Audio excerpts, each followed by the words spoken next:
needs. Mega is caring towards customers and staff and passionate about helping people stay healthy. This precision and passion is demonstrated in the long chain of activity and people dedicated to ensuring the quality and efficacy of each product. From selecting and sourcing raw material to developing the formula, packaging and distributing it, Mega Life Sciences methods are world-class. It's been 3 decades since we started, and it seems as if we have just begun. There is so much to do. Helping people stay healthy as long as they live. Mega, we care. 1, your video life, audio life, go. Now I would like to welcome our esteemed panelists from major Asian country. It's my honor to introduce them.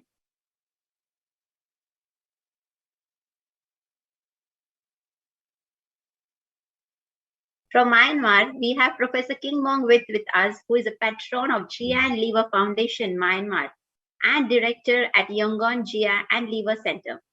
He is also an honorary professor at the Department of Hepatology, University of Medicine 1, Yangon. He is also an honorary professor from Defense Service Medical Academy, and he is also affiliated with many international prestigious hepatology associations. Warm welcome, sir. From Philippines, we have Dr. Angela Lozada, who is a treasurer of Hepatology Society of Philippines and active consultant at Makati Medical Center, Medical City South Luzon, as well as Asian Hospital and Medical Center. Warm welcome, sir. From Cambodia, we have Dr. Sen Chinna, who is a physician at the Gastroenterology and Liver Department at Calmet Hospital, Phnom Penh, Cambodia, as well as a warm welcome, sir. And from Vietnam, we have Dr. Tran Ngoc Loon, who is a professor at the Department of Internal Medicine at Pham Ngoc Thach University of Medicine, Vietnam, and director at the Department of GI Endoscopy, Nguyen Trai Phong Hospital, Vietnam. Warm welcome, everyone.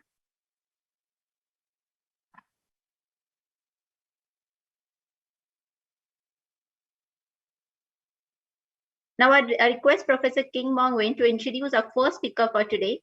Over to you, sir. Welcome, everybody. I'm really pleased to have this kind of symposium organized by the MEGA. Thank you very much, MEGA, for your unlimited educational support. First of all, I would like to say that we in Myanmar, in northern and eastern part of Myanmar, we still have a big bear colony, around 60 to 100 bears in the cages.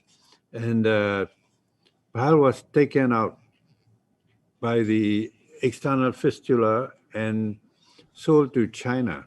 That sort of practice is still going on here in Myanmar. That means that we have traditionally the bile of the moon bear or black bear is regarded as highly efficacious and very effective for all kinds of diseases of the liver. So the first point that as an introduction, I would like to say is that UDCA is not only for the fatty liver. It has many uses. And this UDCA Asean Meet will tell us by the learned speakers about the different uses.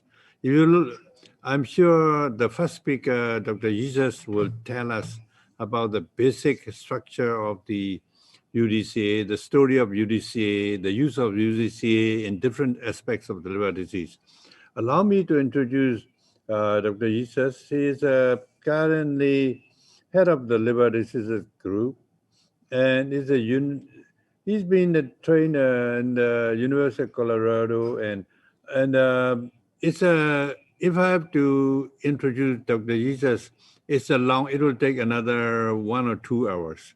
But I must say, Dr. Jesus is one of the best hepatoscientists in Spain, and he's been attached with the many U.S.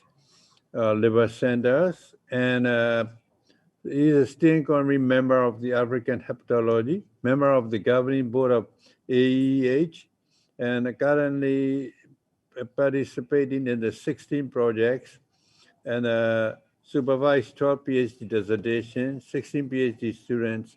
In other words, he is one of the top liver scientists in Spain, and I'm sure you all will be very pleased with his presentation about the UDCA, about the use of UDCA in different kind of liver diseases. And with this, I would like to invite Professor Jesus for your excellent presentation. Thank you, Professor Jesus.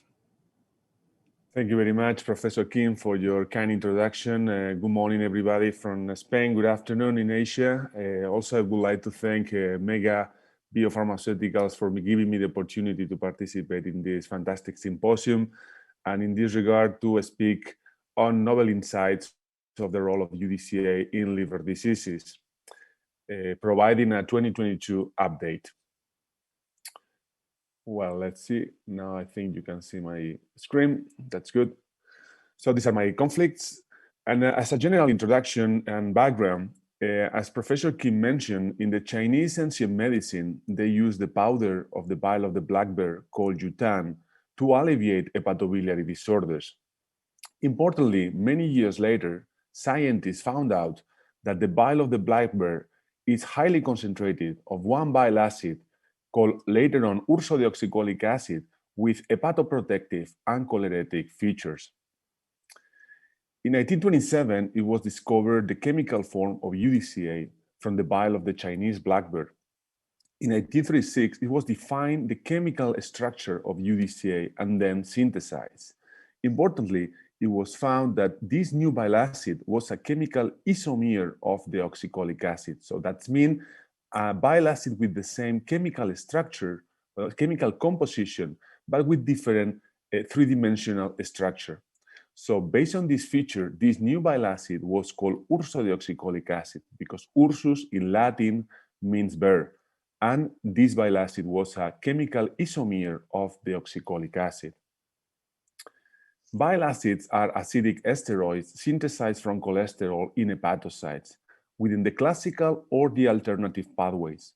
Once primary bile acids are generated in the liver, they enter into the duodenum through the bile, and then by the action of the microbiome, the secondary bile acids are created, including ursodeoxycholic acid. Bile acids are the main osmotic forces for the generation of the bile flow in the canaliculi, but they are not merely detergent molecules in the gut because they regulate multiple functions in liver cells, but also in extrahepatic tissues by interacting with different nuclear receptors and plasma membrane receptors. This interaction, bile acid receptor, regulates multiple functions, including bile acid homeostasis, lipid metabolism, glucose homeostasis and insulin sensitivity, inflammation, regeneration, and drug metabolism. Each bile acid has a particular affinity for certain bile acid receptors. In this regard, for instance, UDCA is an agonist for TGR5, a plasma membrane receptor, and is an antagonist of FXR, a nuclear receptor of bile acids. Ursodeoxycholic acid is a hydrophilic dihydroxy bile acid. In humans, UDCA originates in the colon by bacteria epimerization of chenodeoxycholic acid. UDCA is passively absorbed by the colonic mucosa, entering the portal circulation. Importantly, UDCA represents 4% of the total bile acid pool in human, but it represents up to 60% in the total bile acid pool in the black bear. Natural bile acids in their protonated form are quite insoluble in water. However, UDCA is more hydrophilic than the dominant bile acids in bile like chenodeoxycholic acid or deoxycholic acid.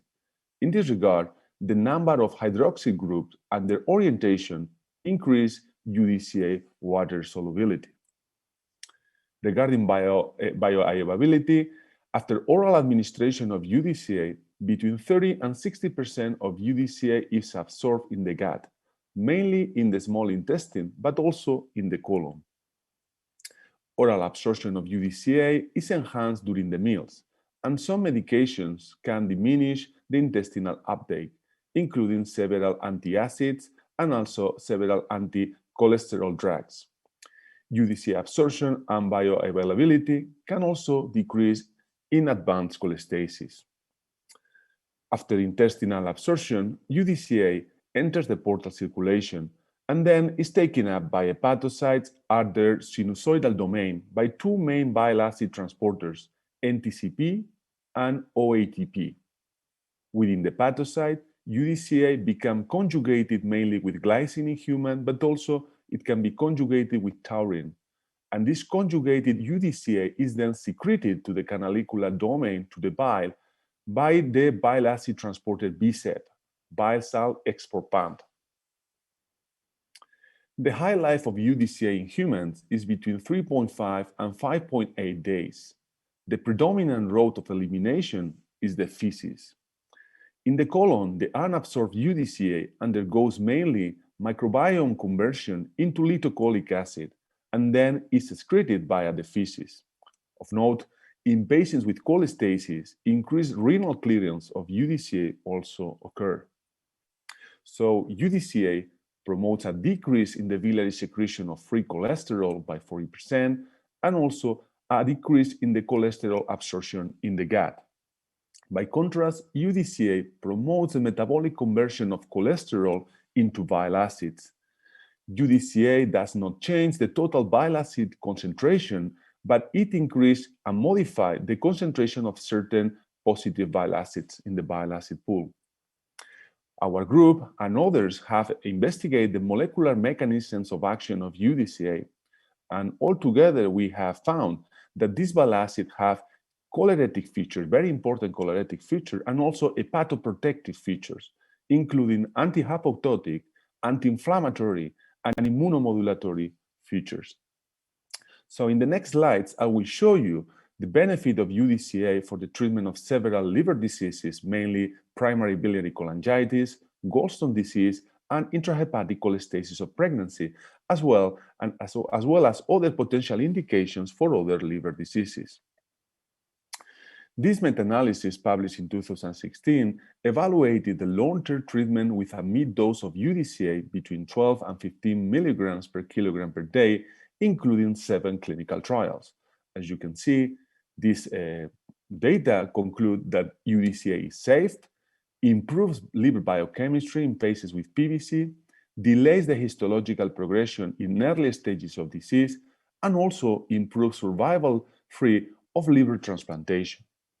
Quite similar data were found in China, in this regard in 2013, showing that the long-term treatment with mid-dose of UDCA in Chinese patients for a 2-year follow-up improves symptomatology, in this case fatigue and pruritus, two important features of the patients. In mid and moderate cases, also improves liver biochemistry, delays the histological progression in early stages of disease, and in this study they didn't see changes in this case and stop in fibrosis progression. Of note, this study published in 2019 showed that UDCA improves liver transplantation-free survival, but importantly, regardless of the disease stage and the observed biochemical response. As you can see here in blue, UDCA increased the liver transplantation-free survival compared to patients with an incomplete response to UDCA and compared to patients without treatment. But of note, even those patients with an incomplete response to UDCA show a higher liver transplantation-free survival compared to untreated patients. So it's very important to treat all patients with PBC, even with complete response, of course, but also with patients with an incomplete response. In this study in China, they evaluated and compared the therapeutic value of UDCA versus the tauroconjugated form of UDCA for 24 weeks in adult PBC patients. They found that patients treated with UDCA or tauro-urso showed the same biochemical improvements in ALP, AST, and total bilirubin levels. However, patients treated with UDCA show higher reduction in ALT levels and gamma GT. and patients treated with tau also show some improvements in symptomatology. So based on all of these results, UDCA is considered the standard of care and first-line long-term therapy for PBC according to the international guidelines of the European Association for the Study of the Liver, the EASL, and the American Association for the Study of Liver Diseases, ASLD. Some of the potential adverse events that the patient can experience are, for example, diarrhea in a small proportion of the patients. And of note, around 30% of the patients display an incomplete or suboptimal response to UDCA. For those cases, for those patients with an incomplete or suboptimal response to UDCA, different combination therapies has been investigated. Here is one of those, is obeticholic acid plus UDCA. Obeticholic acid is a synthetic FXR agonist that decreases the de novo synthesis of bile acids and increases the secretion of bile acids in hepatocytes. So combination of UDCA and obeticholic acid result in a decrease in the levels of ALP and bilirubin levels in about 45% of the patients, which are well-known surrogate markers of disease. Some of the potential adverse events that the patients can develop upon obeticholic acid administration is the presence of pruritus. So in these cases, diminishment in the dose of obeticholic acid should be considered, or even the discontinuation in cases of severe pruritus. But I know that in several countries of Asia, obeticholic acid is still not approved. So for those cases, you have another very good also drugs in combination with UDCA, which is the case of the fibrates. I show you here some results with bezafibrate, which is a PPAR agonist that improves cholestasis, decrease inflammation and pruritus, and also stimulates the biliary phospholipid secretion and the stabilization of the biliary bicarbonate umbrella. So as you can see here, combination of bezafibrate plus UDCA normalizes the levels of ALP, which I told before, which is an important surrogate marker of the disease, in almost 70% of the cases. Similarly, in this study from Japan, they also evaluated the combination of bezafibrate plus UDCA, showing a normalization of the ALP levels in 30% of the cases, and also a decrease in IgM levels in serum. As you can see here in this paper published last year, also the combination of bezafibrate plus UDCA was associated with a significantly improved transplant-free survival compared to patients with UDCA alone. Always we are speaking on patients with an adequate response to UDCA.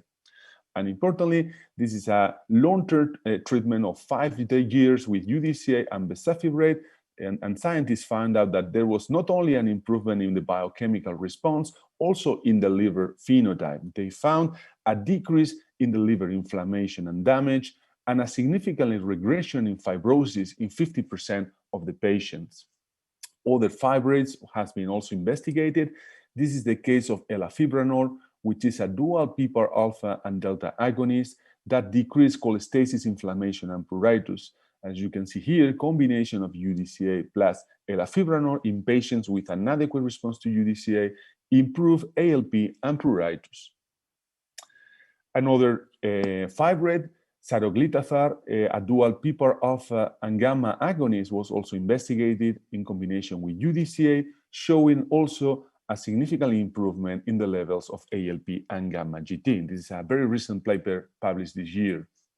For those patients that do not respond completely to UDCA and to the second-line treatment, triple combinations has been investigated, in this case with UDCA, obeticholic acid, and bezafibrate.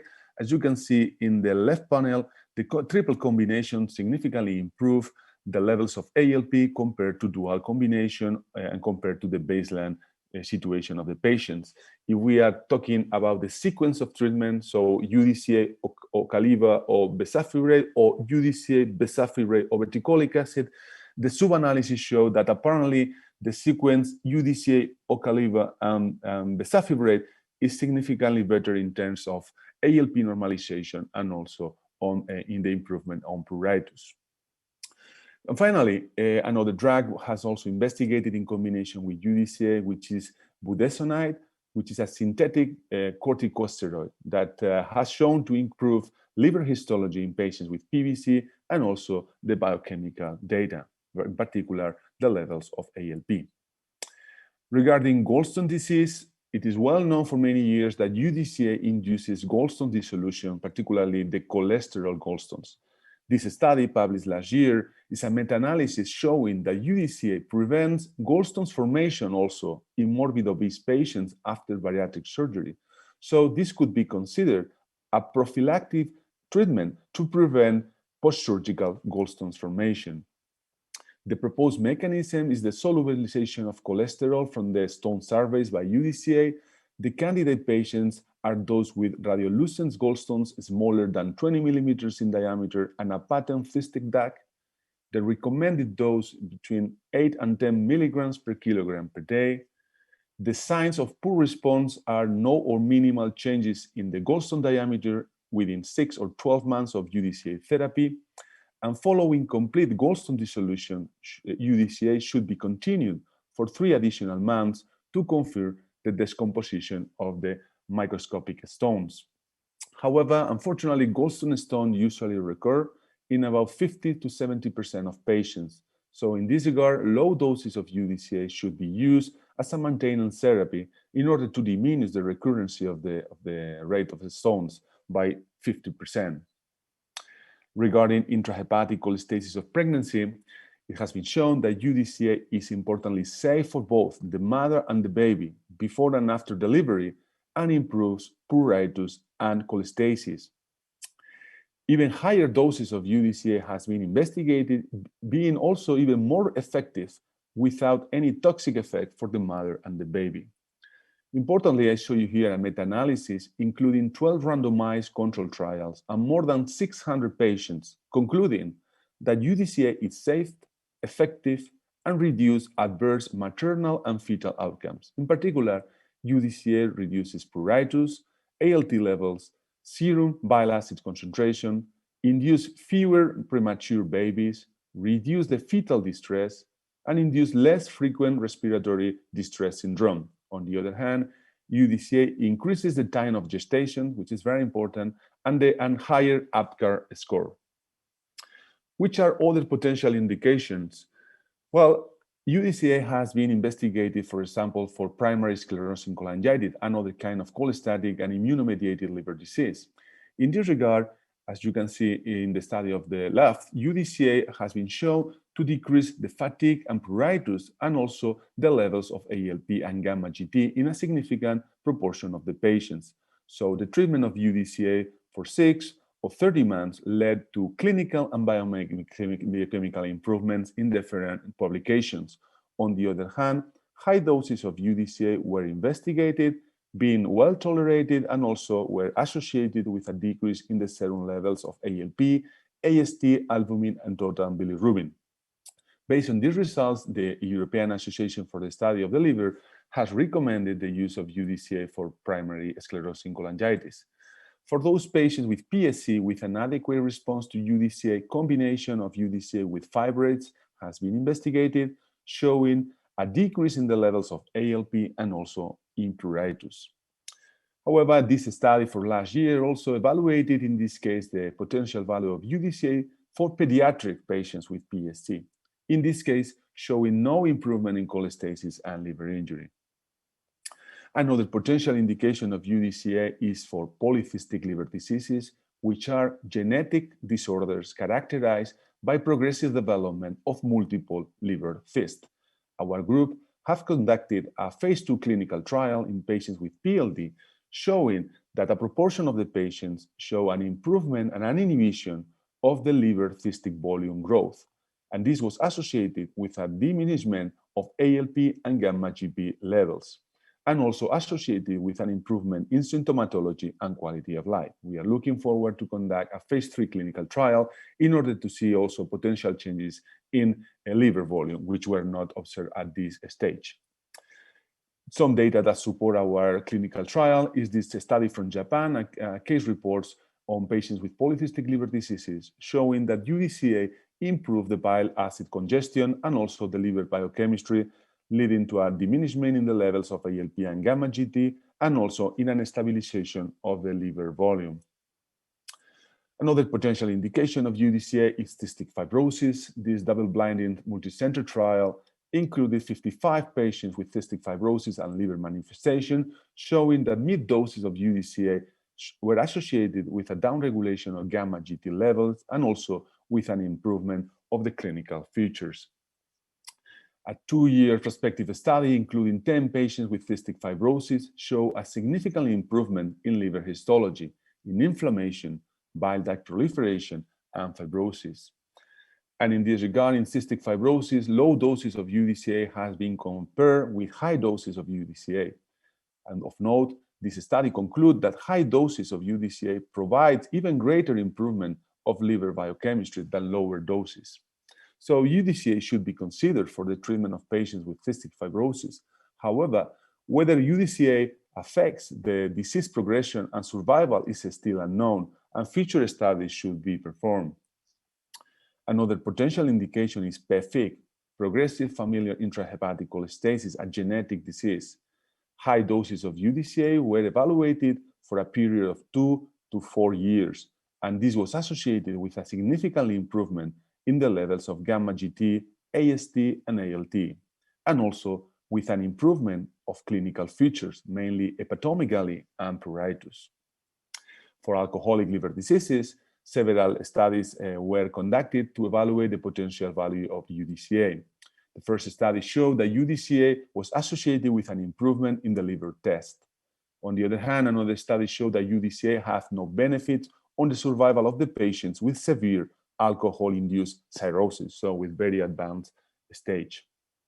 Regarding autoimmune hepatitis, no benefits were reported for UDCA for these patients, but of note, for patients with overlapping syndrome, so patients with autoimmune hepatitis and PBC, this systematic review and meta-analysis, including 28 studies, conclude that the combination of UDCA plus immunosuppressors compared to each monotherapy was associated with an improvement in the biochemical data and also in higher transplantation-free survival.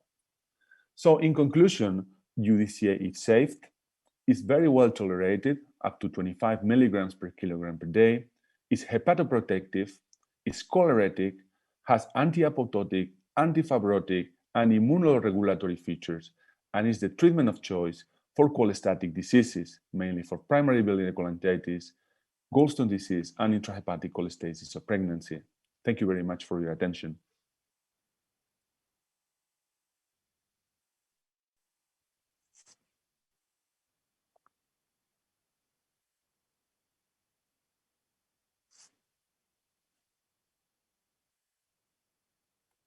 Thank you, Dr. Jesus, for the very interesting and informative presentation.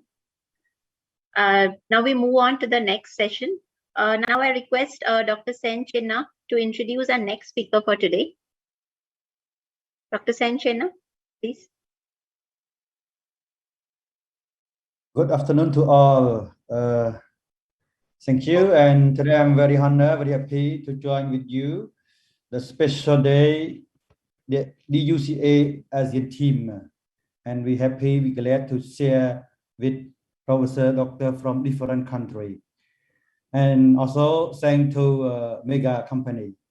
And now I would like to introduce my speaker, Cambodia, Dr. Chiang Sidet, GI hepato specialist. He worked in Calumet Hospital till now, and also he is a CEO of Equipe Specialist Clinic. His background, he finished medical doctor in 2010 and finished GI specialist doctor degree from University of Health Sciences Cambodia on 2013. And also he trained at endoscopic in Nagoya, Japan. Dr. Sidet, please share your excellent presentation. Thank you. Yes, good afternoon, everyone. I am Dr. Sidet. Let me introduce myself to all of you, and let me say hello and very respectful, humble respect to the professor and speaker from different country, my colleague and audience. So today I'm very honored, very happy to share the topic with UDCA and Nafl, steatosis, liver disease to all of you. So let me share the slide presentation, please.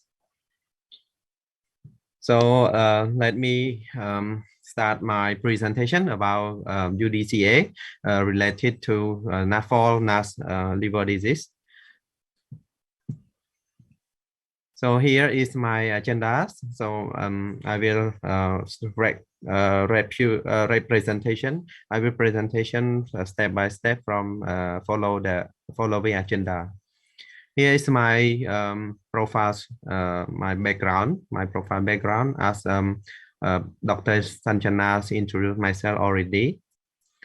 So today we discuss about Nafl, non-alcoholic fatty livers is the most common, one of the most common liver disease, and also the liver transplantation developed in development country related to the Nafl and NAS with metabolic syndrome, and in the world approximately 25% of the population.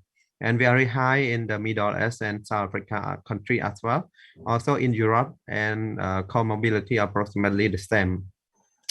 So it is the common disease related with metabolic syndrome in the obesity patients. Here is the definition of the Nafl. We have excessive fat accumulation with some inflammation reactions, steatosis over 5% of hepatosis, and also we need to exclude a secondary cause of liver inflammation.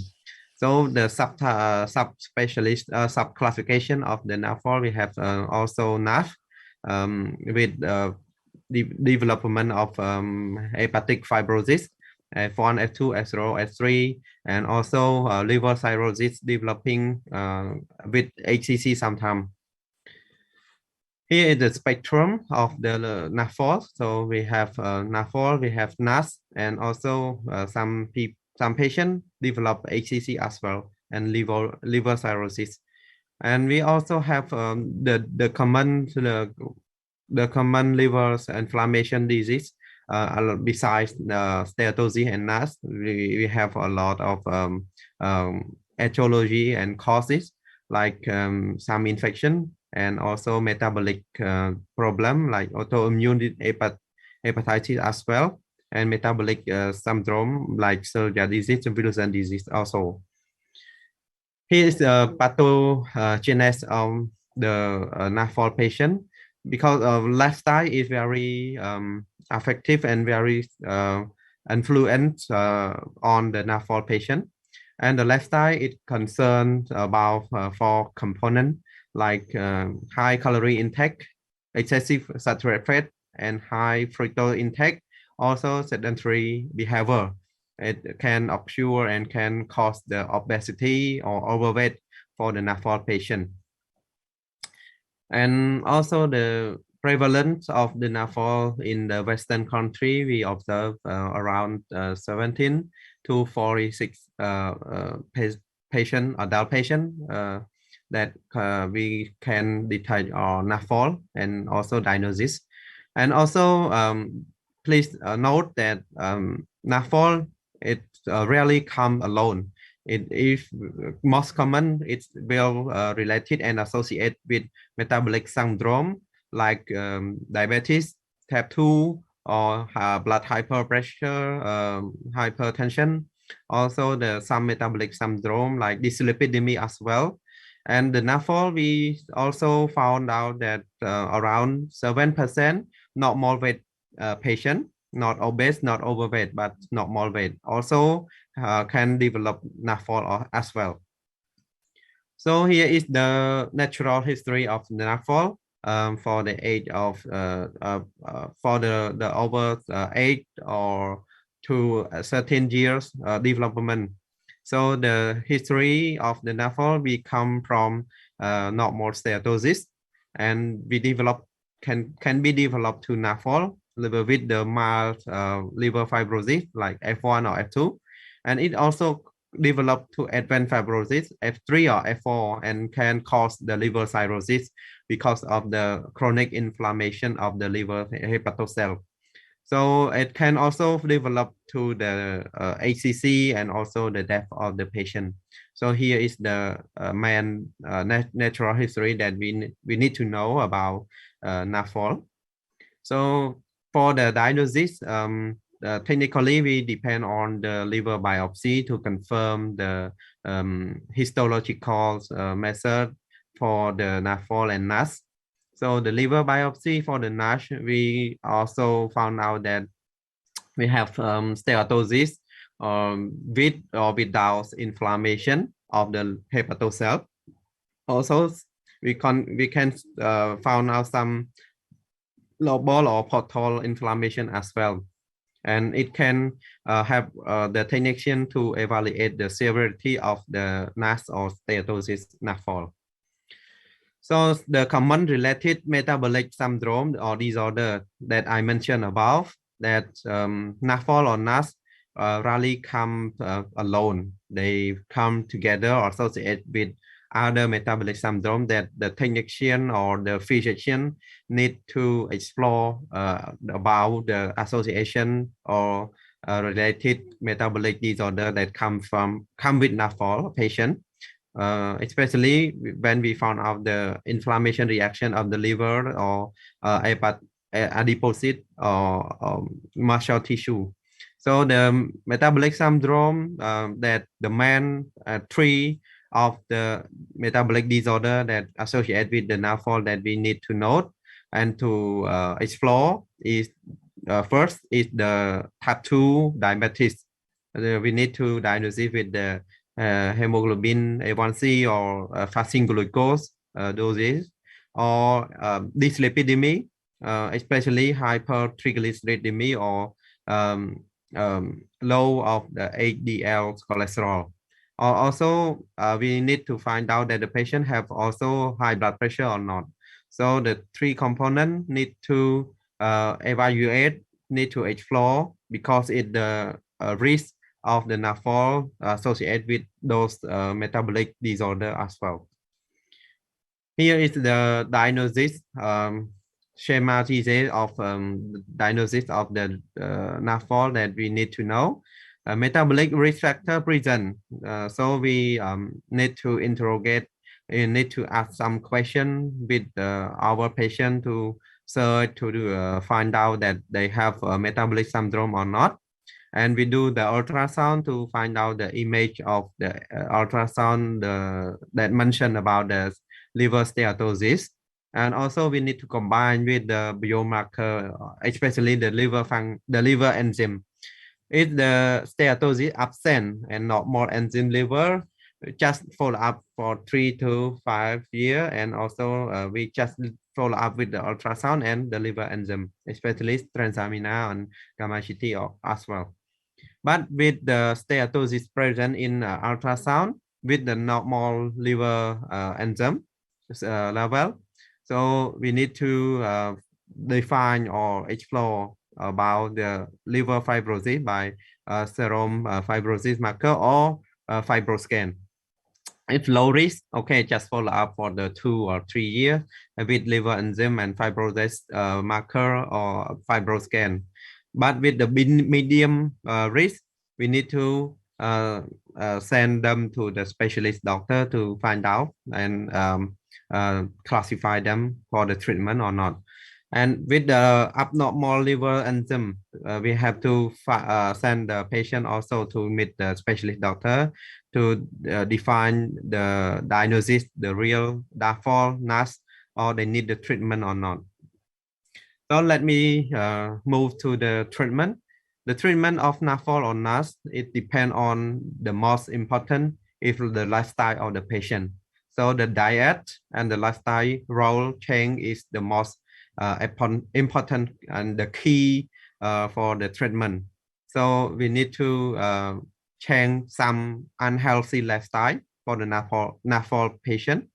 Also the diet for the patient also need to modest the loss of the weight, reduce the fatty liver,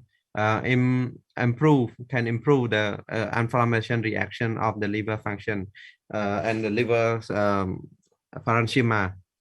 So the weight loss need to be around 7% associated with historical improvement. And some of the component concerned with the lifestyle change, we need to limit and restrict the energy intake, like calorie restriction, just 500 to 1000 per day only, 7 to 10% weight loss target, and long-term maintain approach. Also, the fructose intake, avoid the fructose content food or drink. Also, the daily alcohol intake for men around below the 30 gram per day, and the woman should be below 20 gram per day for the woman for alcohol intake. Also, physical activity and physical exercise also play the main role for the Nafl and NAS people client. And macronutrition component, yes, let's take the low or the moderate fat with moderate carbohydrate. The coffee consumption is not related liver limitation. Depend on we follow the ESOL guideline for the Nafl. Yes, but some case the lifestyle change is not enough. So some case we need the pharmacotherapy, like the medical treatment, like the medicine. So the treatment for the pharmacotherapy for the Nafl, we indicate in some case like progressive NASH, early stage NASH with the risk of liver fibrosis progression, or active NASH with the very high inflammatory. So like transaminase, high transaminase, or liver function, liver enzyme is very high. We need the medical treatment, pharmacotherapy. So some case the high risk of progression to liver cirrhosis, especially above F2 stage of fibroscan, and some people very high risk to progress to liver cirrhosis or liver HCC, concerned with the family history. So for the UDCA study, I searched for from a few studies. They studies in 1936 to 2010 or 2011, and the more study about monotherapy of UDCA and the combination of UDCA with the phenylfibrate or placebo or something, etc. Silimarin to have to cut down the liver enzyme and progression to liver fibrosis. Also, some studies show that interesting data. So some study they found out the result with the steatosis improve. Some study they show that UDCA can help to maintain the liver enzyme to and reduce the inflammation, and also reduce the progression of liver fibrosis or liver cirrhosis. So in conclusion, for the Nafl and NASH patient, the diet and the lifestyle change is very necessary and important to control their weight, control what they eat, control their lifestyle to the healthy, from the unhealthy to healthy lifestyle. So for the therapy of UDCA in Nafl also can help to improve biological and clinical for the Nafl and steatosis, and also can improve the inflammation of the liver hepatocyte also. And in the conclusion of the presentation, from my research and my opinion, the UDCA can also very interesting and necessary to add to the patient with high risk of liver fibrosis and liver cirrhosis patient, especially HCC high risk. So we need to combine with another drug, especially when we explore about the associated metabolic disorder like hyper blood pressure, diabetes, or dyslipidemia. So we need to define and diagnose it well, and we control another metabolic disorder as well that come with the Nafl and Naf patient. So here's my profound thanks for your attention and my honor to share the presentation for today. Thank you. Thank you, Dr. Sidet. Let me do a small summary concerning of your speech. Thank you for remind us, for share us the basic of Nafl and the differential diagnosis, also the cause of Nafl, and also remind us the association disease with Nafl, and also very detailed about algorithm how to diagnose this clearly about Nafl and its subgroup, and also very nice study of efficacy of UDCA in Nafl. Thank you.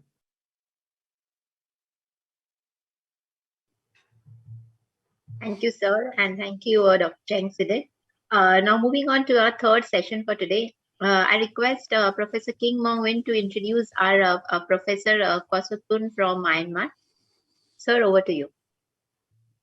Good afternoon, my Asian colleagues, and good morning in Spain. The next speaker is Professor Kwasutun. He is one of the most brilliant and active, energetic hepatologists in Myanmar. He is currently the chairman, the president of the Myanmar GI and Liver Foundation, and the honorary professor for the defense services of the medical, medical education, medical university. And he has previously served presidency for the Myanmar GI Liver Society, now currently the foundation. And in spite of the COVID problem, Professor Kwasutun is very active in motivating the Myanmar GI and Liver Foundation to be involved in many active academic as well as research activities. So as I proposed yesterday, our society, under the guidance of this President, Professor Kwasutun, will try to develop the UDCA ASEAN clinical treatment guidelines. First, maybe Myanmar guidelines, then later for the ASEAN guideline. Myanmar guideline will develop, and Professor Jesus will also help us with the ASEAN guideline development. So without much ado, I would like to invite Professor Kwasutun for his presentation on the treatment of fatty liver disease and dyslipidemia in morbidly obese patients. Professor Kwasutun, please.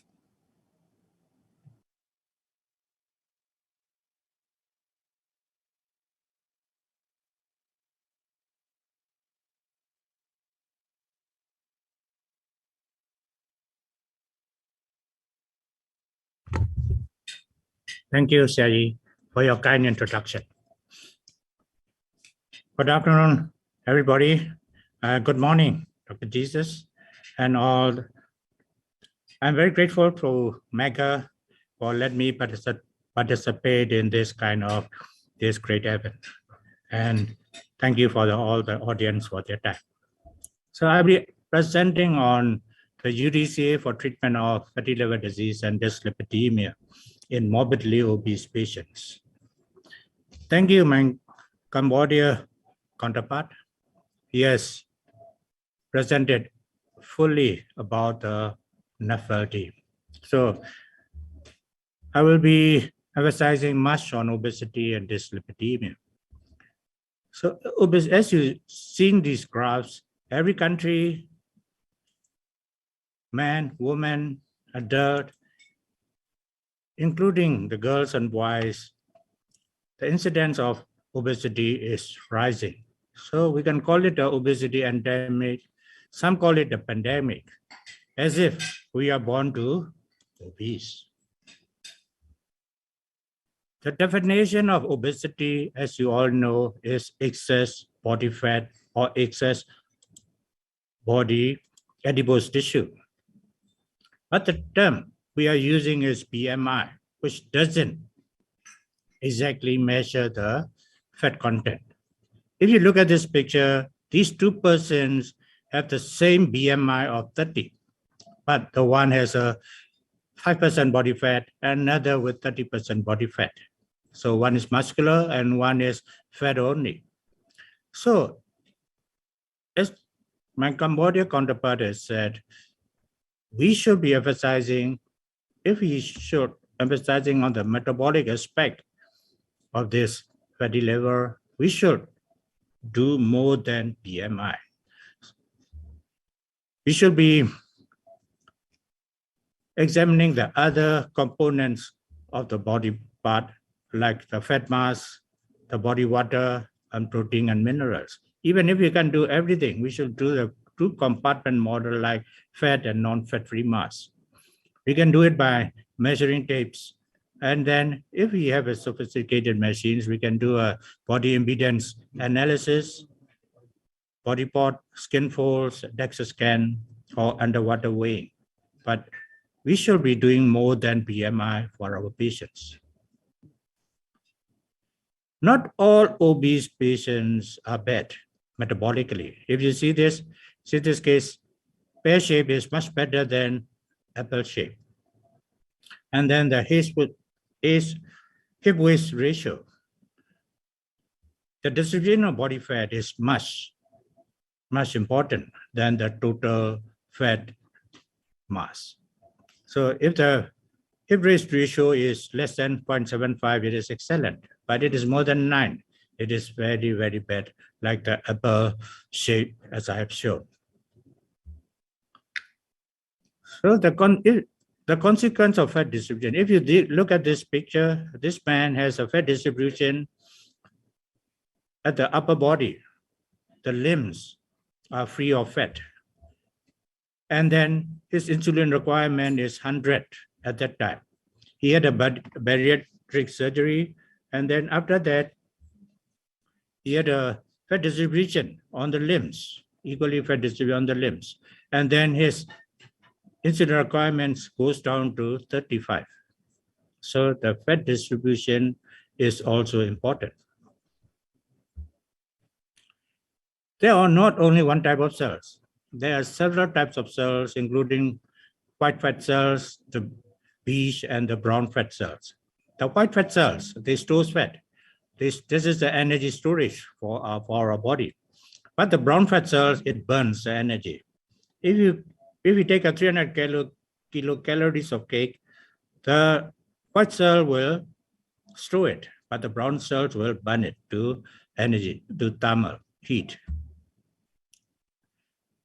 At first, we thought the brown cells are only present in the infancy, but now we are finding that in adults' life also we have these brown cells, and these brown cells are associated with leanness and lower blood glucose, and then it will be the potential target for obesity treatment in adult humans. So this is a nice study showing that bile acids can brown the fat. If we can brown our white fat, then we can have a very good energy expenditure and weight loss. So the adipose side is endocrine organs producing many hormones. I'm not going to go into detail for that, but I would like to tell about leptin. Leptin is a satiety hormone. If there is a leptin, when the hypothalamus receives leptin, then it means that you are full, and then we stop eating. But there's when the hypothalamus doesn't respond to the leptin signal, we keep on eating, and that we call it a leptin resistant, and that is the cause of obesity. So we can't blame the obese people for the lack of willingness or the behavior. Yes, this leptin resistance can cause obesity also. This slide, what I want to show is that not all obese patients are sick, and that not all normal weight lean persons are good. So there are obese patients with normal metabolic functions, and there are lean person with an abnormal metabolic dysfunctions. But as you have seen, obese patients have more than the lean patients. So we have to divide metabolically healthy obese. Metabolically healthy means not the fat mass, it is the insulin sensitivity, low triglycerides, and high HDL, and low visceral fat. That is the metabolically healthy. Either you are obese or thin.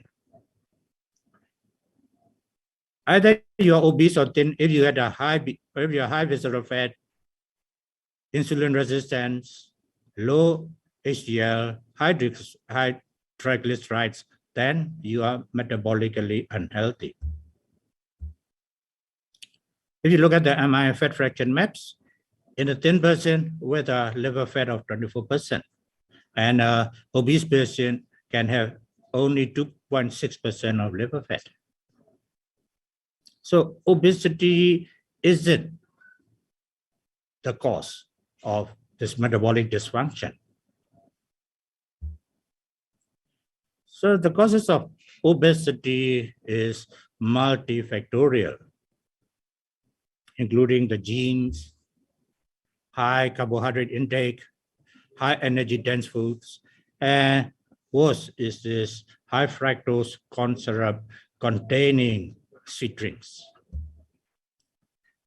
So what is the adverse effect of obesity? You can have direct effect by the mechanical and gravitational forces like ONEs, reflux esophagitis, and sleep apnea.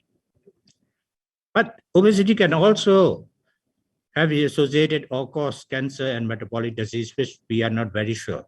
Is it due to obesity, or is it due to the energy expenditure, lack of energy expenditure, or increasing energy dense foods, eating, and we don't know yet, but still it is associated, although it is not a cause, it can be associated with cancers and metabolic diseases and diabetes. These are the genetic markers during the genome-wide study.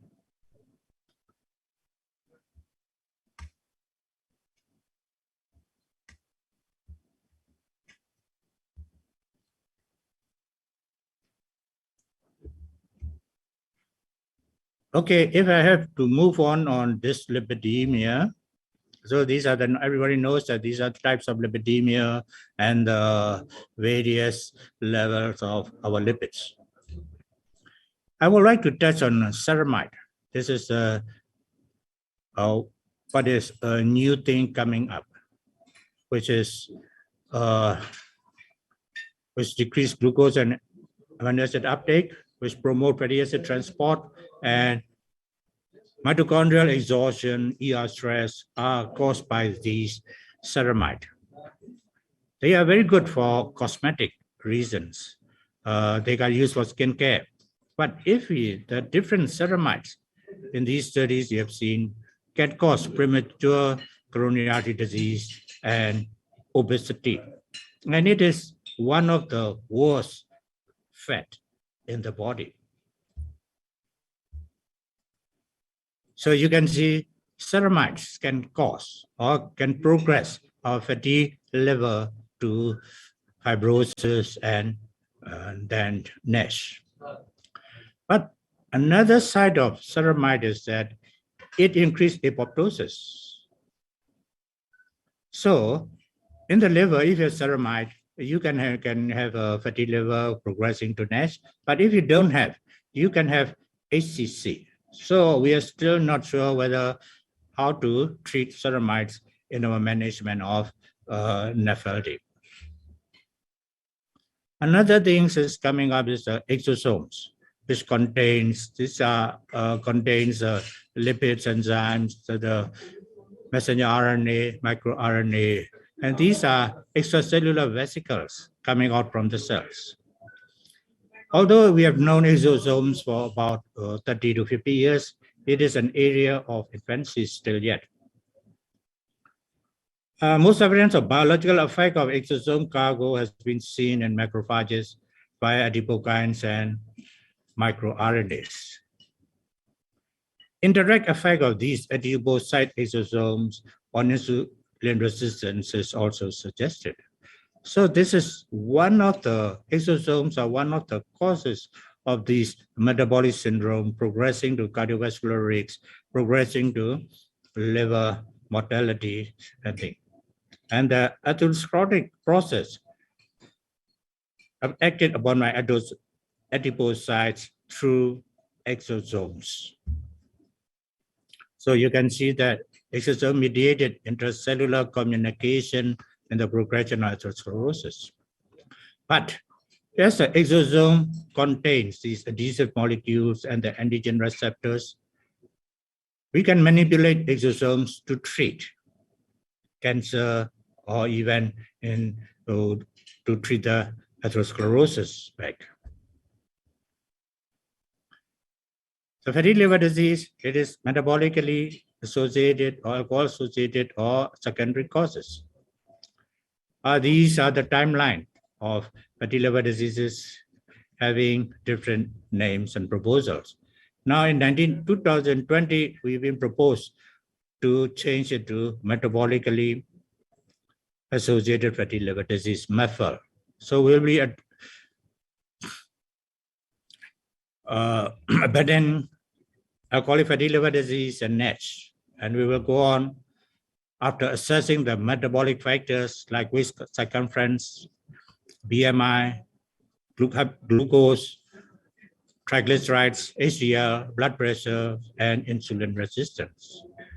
We put it into a metabolically plus fatty liver, and then we will have a different approach for this fatty liver disease.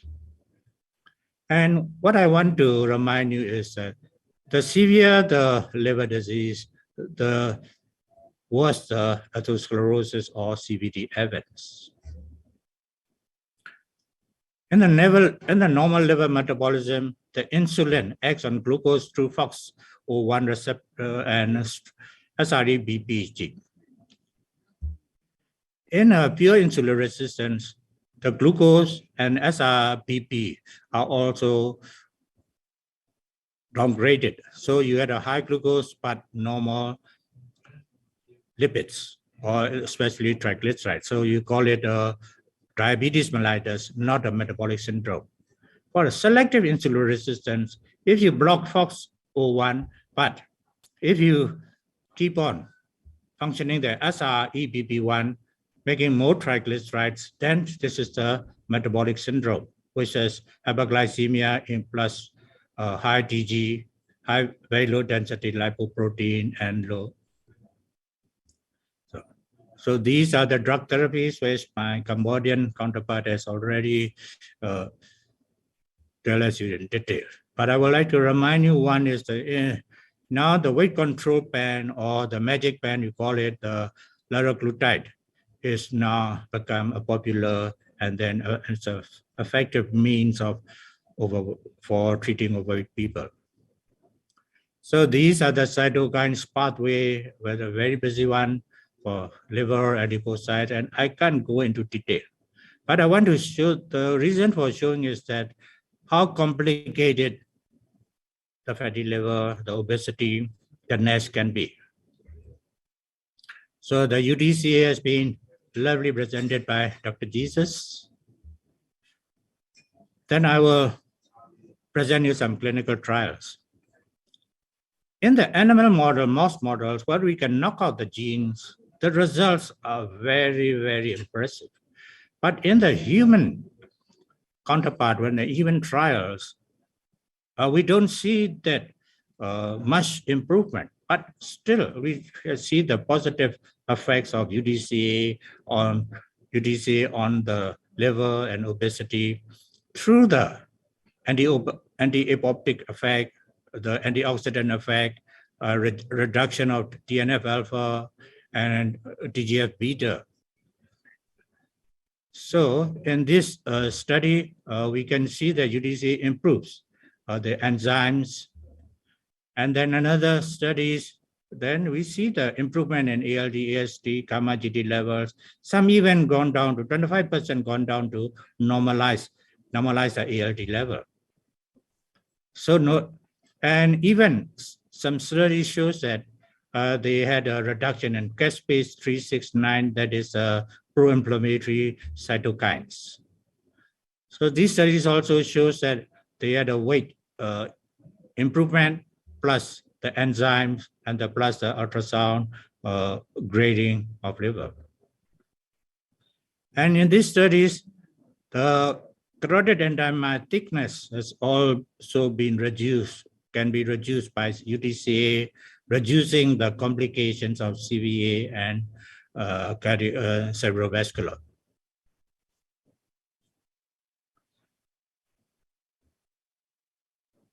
So UDCA therapy also, no doubt it can reduce the enzymes to normal, but still, you can see that the lipid levels can be improved by UDCA also. And this study also shown that the enzymes and the lipids come to normalize after UDCA treatment. So in this study, you can see that the lipids are more improved after UDCA. So the bad lipids and the good lipids, although not much change, but still it doesn't lower down further, and it seems some improvement in some cases. So UDCA therapy might be associated with significant total cholesterol lowering, particularly in patients with primary biliary cirrhosis. Because of the pleiotropic effects of UDCA, as Dr. Jesus said, it has improvements in non-alcoholic liver disease, metabolic syndrome, and these are even in the elderly patients, we can see the effects of UDCA.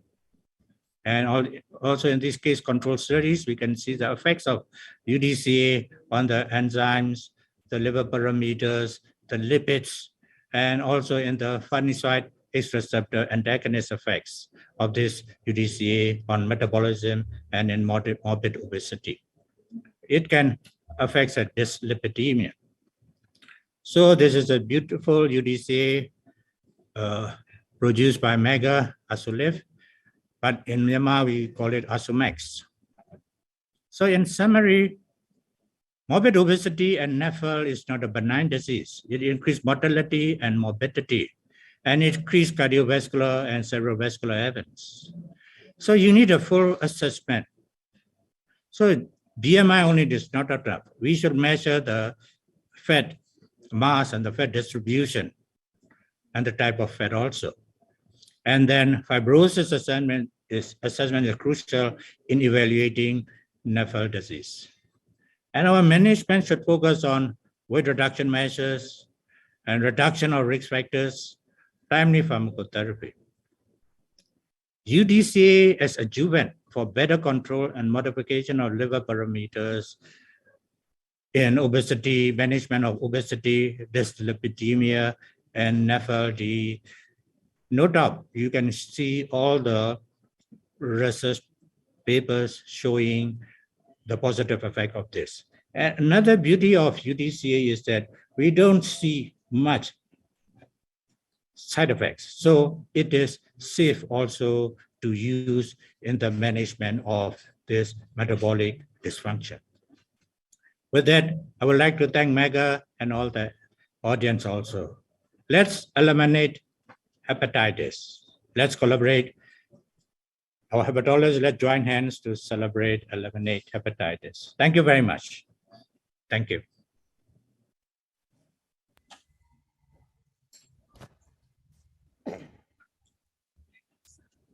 So say.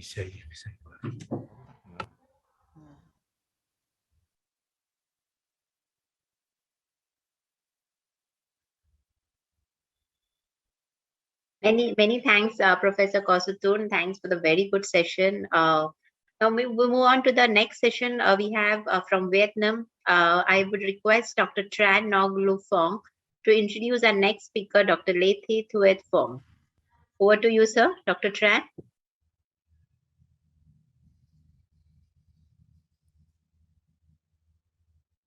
Dr. Tran, yes.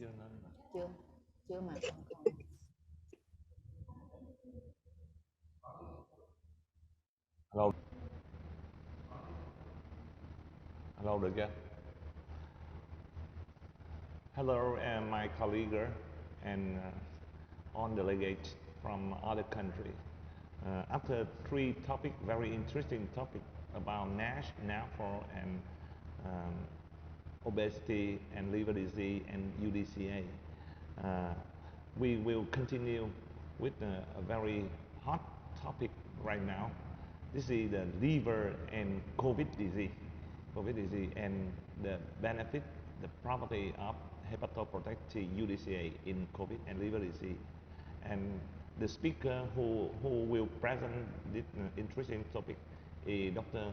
Lê Thị Thuet Phong, who sits down next to me, and Dr. Phong has more than 30 years experience in GI and hepatology, and she is not a director of the GI and hepatology department of the 115 hospital.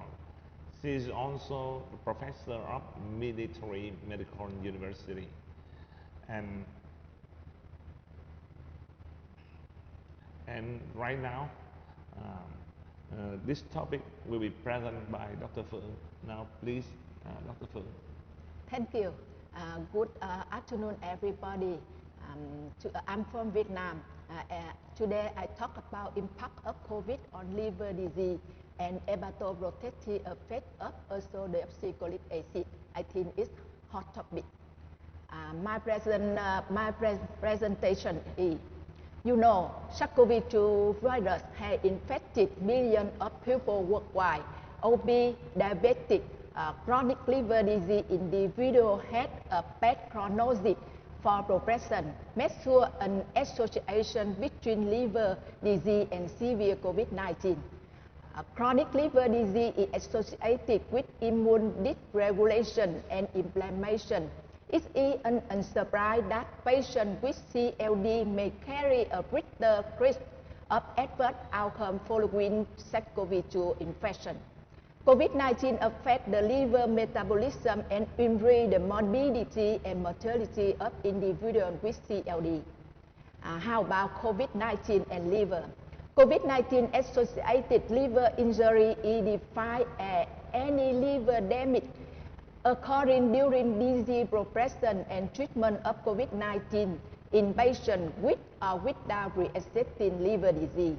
Reports show that about 2 to 11% of patients with COVID-19 had underlying CLD. During SARS-CoV-2 epidemic, around 60% of patients were reported to develop various degrees of liver damage. In current pandemic, hepatic dysfunction has been seen in 14 to 53% of patients with COVID-19, particularly in those with severe disease. Cases of acute liver injury have been reported and are associated with higher mortality. And you see, liver injury in COVID-19 could be related to the direct virus, uncontrolled immune reaction, sepsis, and blood-induced liver injury. And there are two mechanisms of liver injury induced by SARS-CoV-2. The first, direct liver hit by the virus and lead to viral replication, AST and ALT elevation, and liver injury. The second, indirect causes of liver injury associated with COVID-19 infection consist of systemic inflammation, liver ischemia and hypoxia, pre-existing liver disease, and blood-related liver injury. You see, SARS-CoV-2 leads to cytokine storm and leads to elevated liver enzyme. hypoalbuminemia, endothelitis, hepatic ischemia, hepatic venous compression, and liver injury. Summarize. Chronic liver disease is associated with unfavorable COVID-19 progression. Liver lineal abnormality are marker of COVID-19 severity. Long-term liver impact COVID-19 should be investigated. And you see, liver condition consists of cirrhosis and then liver disease, alcohol-associated liver disease, hepatocellular cancer, hepatitis B or C, autoimmune hepatitis, and liver transplant associated with higher mortality from COVID-19. You see, liver injury due to direct viral underlying liver disease, sepsis, ischemia, congestion, blood-induced liver injury, host immune breakdown, and thrombosis. How about cirrhosis? You see, a patient with cirrhosis has a high risk of mortality from respiratory failure following SARS-CoV-2 infection. And this study, you see, stepwise increase in rate of major adverse outcome, including death with its liver disease stage. Causes of death in patients with cirrhosis, COVID-19 lung disease about 71%, liver-related 19%, cardiac-related 5%, and you see strong risk predictor of death, CTB class, and alcohol-related liver disease etiology. How about Nafl? Nafl represents hepatic manufacturing of metabolic syndrome. Nafl was reported to be related with more severe infections such as community-acquired pneumonia and other infections. Evidence suggests that increased liver fibrosis in Nafl might affect COVID-19 outcome. Long-term monitoring of post-COVID-19 Nafl patients is advisable to document deterioration of liver damage. And summarize, Nafl leads to inflammation, thrombosis, and cytokine storm. And how about liver test abnormality related to COVID-19 hepatic damage? You see, robust mechanism consists of inflammation, breakdown, blood-induced liver injury, direct viral infection, hypoxia, ischemia, myelothrombosis, lead to elevated or variable liver enzyme and bilirubin. And other lines, you see SARS-CoV-2 infection increase liver enzyme compared to other hospitalized. And in this slide, you see the more severe patient, the more abnormal liver function test in patients with COVID-19. How about risk of blood hepatotoxicity in COVID-19? You see many drugs, example acetaminophen, antibiotic, antiviral, immune modulator, could contribute to liver dysfunction during treatment for COVID-19. COVID-19 triggers uncontrolled immune reaction, sepsis, or blood-induced liver injury, and many antiviral drugs like remdesivir and tocilizumab can increase the risk of hepatotoxicity. In practically patients, hepatic dysfunction is high and associated with poor outcomes. In patients receiving ritonavir, example in Paxlovid, a higher proportion of enzyme elevation is observed. It is observed that hepatic dysfunction is higher in practically patients and has no immunity. And you see, for remdesivir, when we use remdesivir, the study showed that hepatic enzyme increase in 24% with invasive ventilation and 21% with non-invasive oxygen. Further, presenting discontinuation of remdesivir in 2 patients, and this study have a recommendation. Hepatic laboratory testing should be performed in all patients prior to starting and daily. Should be discontinued in patients who develop ALT more than 10 times the upper limit on treatment, or ALT elevation accompanied by signs or symptoms of liver inflammation or increasing conjugate bilirubin and alkaline phosphates or INR. And tocilizumab 2, FDA label, it is not recommended to initiate treatment in patients with ALT or AST more than 1.5 times. In patients who develop ALT or AST more than 5 times, treatment is not recommended. And how about another anti-COVID-19 drug? We see two damage effect on the lives. And that's how about treatment of liver disease in COVID-19 patients? And you see the potential mechanism of COVID-19 associated liver injury. Schematic recommendation for major international guidelines for management of specific classes of patients with liver disease during COVID-19. You see AASLD, ESO, and AGR.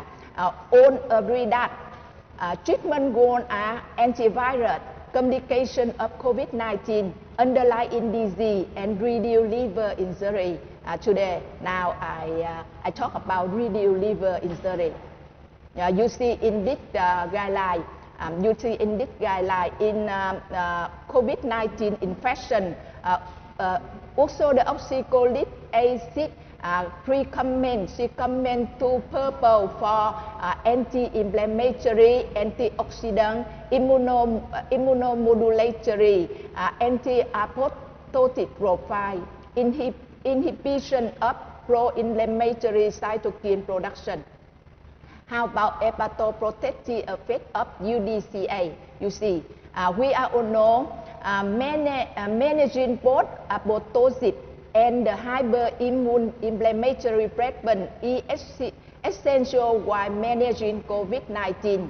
And also the oxalic acid has been approved by the US FDA for Gallstone and for treatment of several cholestatic liver disease such as primary biliary cholangitis. UDCA, a secondary bile acid, is an established therapy to reduce inflammation. It reduces the elevated level of pro-inflammatory cytokine. Normally, UDCA is present in human bile but is a low concentration, about 3% of bile and acid wound.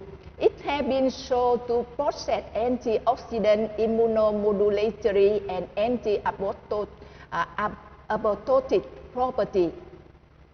Benefit of UDCA, you see, no measurable toxicity, has cytoprotective, antioxidant, and anti-apoptotic effect.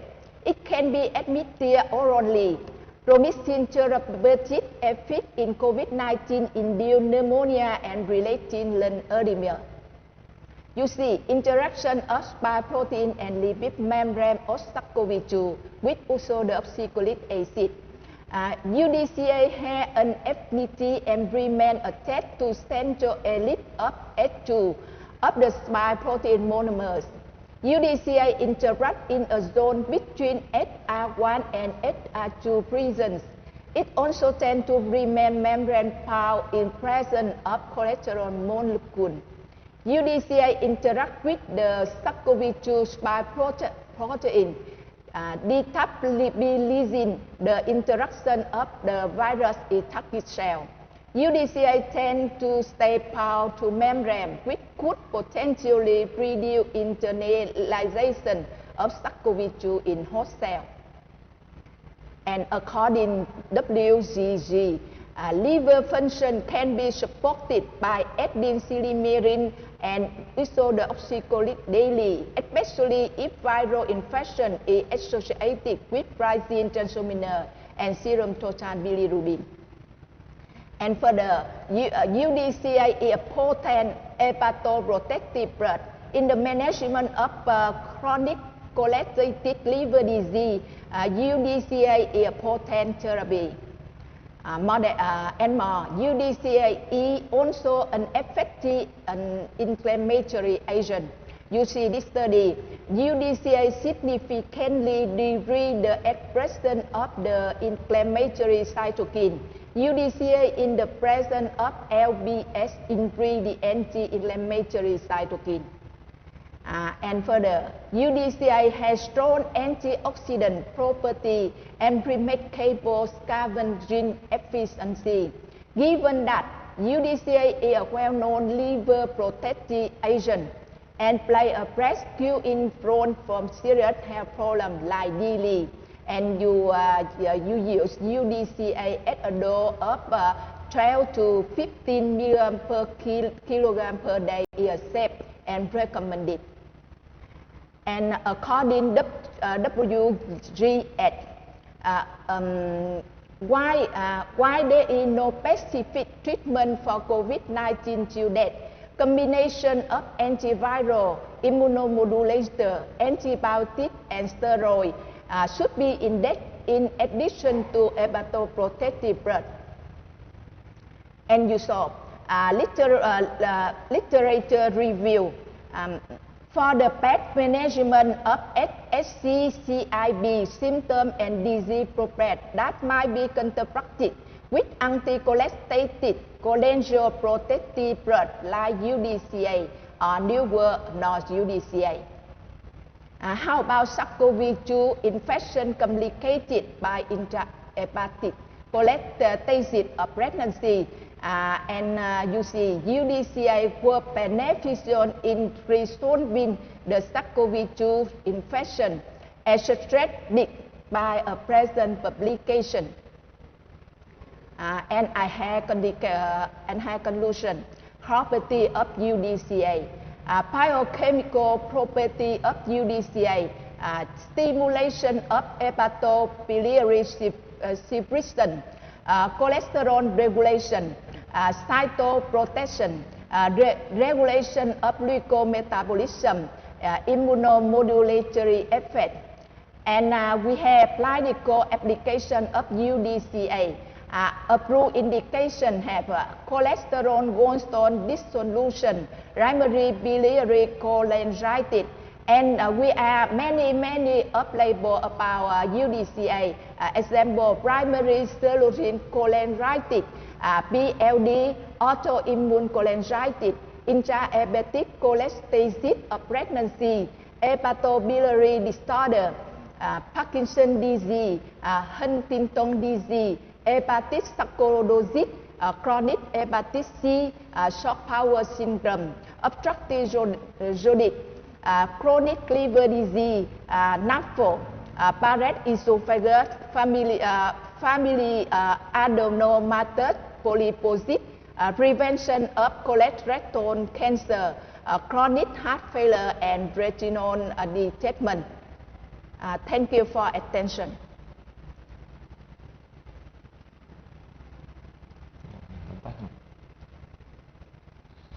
So, thank you for the presentation of Dr. Lê Thị Tuyết Phượng. And in conclusion, I would like to take some notes from the presentation of Dr. Tuyết Phượng. The first is COVID and liver disease has an important interaction. The injury of the liver during COVID infection probably due to drug-induced liver disease and the cytokine storm. And UDCAs have many benefits. UDCAs have many benefits in the treatment of liver disease, not only in Nafl hepatitis, but it has many interesting benefits in liver disease during COVID infection, such as it has the anti-inflammatory, it has the hepatoprotective. That means it protects the hepatocyte and the cholangiocyte, and it's also a choleratic agent. So With the presentation of Dr. Phượng, we have new impact of UDCA in liver disease, especially liver disease induced during the time of COVID infection.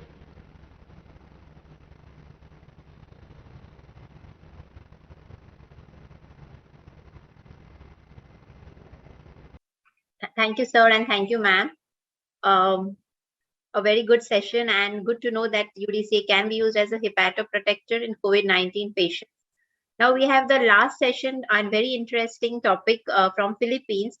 I request Dr. Angelo Lozada to introduce our next speaker, Professor Hingino Mapala. Over to you, sir. Yes, good afternoon, good day, everyone. I am Dr. Angelo Lozada from the Philippines, and I will be introducing our next and last speaker for today's session. Our speaker is Professor Hingino Mapala. He is a full-time senior medical specialist and administrator at the Jose Reyes Memorial Medical Center, Manila, Philippines. He is a board-certified internist, gastroenterologist, endoscopist, and clinical nutritionist, and clinical toxicologist. He established the first and only detoxification center in Metro Manila. He has served as a university professor and dean of 2 medical schools. He's a highly regarded researcher with more than 70 scientific papers and more than 30 international publications, with more than 160 invites as plenary speaker in international conventions since 2018 up to the present. He's a former board director of the Philippine Societies of Gastroenterology and Digestive Endoscopy. He's an editorial board member of the American Journal of Biomedical Science and Research and an online research rater of McMaster Canada. He's also an awardee as one of the leading physicians in gastroenterology in 2015 and a nominee as one of the top 100 leading physicians in 2018 by the Cambridge Biographical Institute. He was conferred an honorary doctorate degree in philosophy by the same institution in 2019. He is a fellow gastroenterologist like myself, so I'd like to welcome to this virtual stage Professor Mapala. Good day to everyone. We are going to talk about bile acids as a targeted therapy for Nafl or NASH. This is actually a 15-year systematic review. This is my disclaimer, and this lecture has been well researched, searched from almost 1,350 unbiased articles and randomized controlled trials from 2004 to 2021, and I used the grade system used by more than 25 organizations. Okay, these are the historical milestones in the evolution of NAFLD. As you can see, the first case report came out in 1952, and only 28 years later did Ludwig name it as NASH for the first time. And only after 20 years was the first symposium of NAFLD was held in Australia. The first guidelines only came 10 years after the first symposium, and 2 years later, the practice guidelines were out, created by the Americans. Now, 3 years ago, the new concept of the two-hit hypothesis, which is now obsolete, was modified by Pro and Washing Way. And if you're going to look at the risk factors, it encompasses every risk factor from obesity to diabetes, dyslipidemia, and metabolic syndrome, which actually induce the first hit, which is not NAFLD, but it's hepatic insulin resistance. Any overflow of carbohydrates or fats or triglycerides or sugars is going to be transported into the systemic circulation as free fatty acids, which are now informed metabolized into lipotoxic metabolites. These metabolites are the main culprit in the second hit, which is the damaged liver. Other contributory factors include the peripheral or muscle fat or your waistlines, and a decrease in adipokines. And of course, in the central figure are your inflammatory cytokines and chemokines, which actually induce the damage to the liver. That is the reason why it was named as lipotoxic liver by both authors, if only for us to remember that NASH is actually induced by lipotoxic metabolites. Now, Nafl came into the terminology in 2020, and if you are going to compare Nafl and Nafl when it comes to criteria in the real world, taking 100 patients with fatty liver, only 30 of them will develop metabolic syndrome. If you're going, on the other hand, if you're going to take 100 participants with metabolic syndrome, 30% of them, or 30 patients of 30 patients will not develop fatty liver.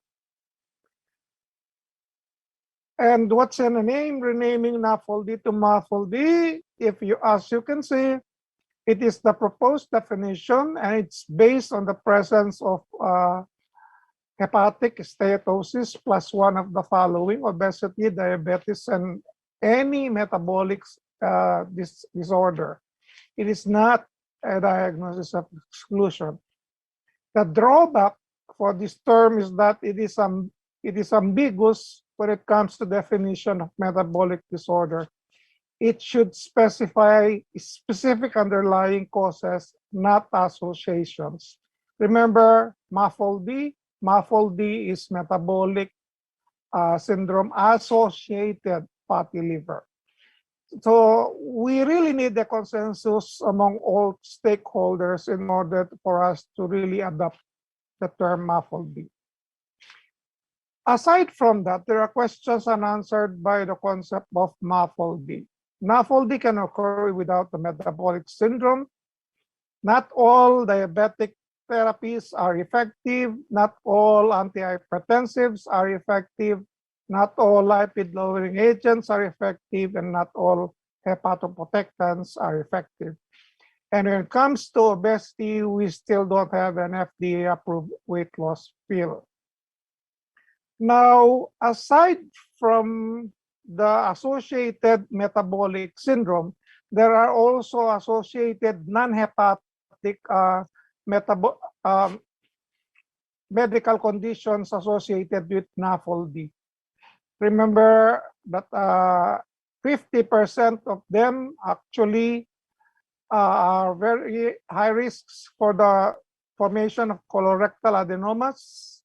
Most of them are on the right side, and most of them are on the advanced stage compared to healthy controls.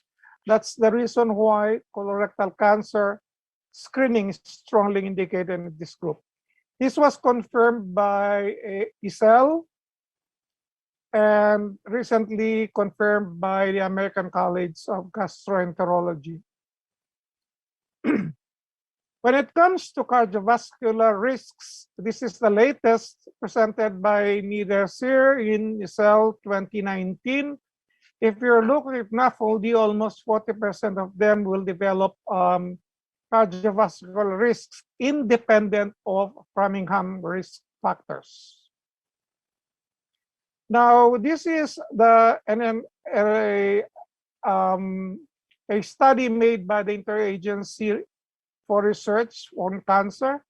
If you're going to look at the table, there is sufficient evidence when it comes to cancer sites. So cancer can develop in all of these organs induced by body fatness. And in the recent population cohort study made by Dr. Simon, cancer risk in biopsy confirmed NASH. This is in almost 9,000 patients compared to controls.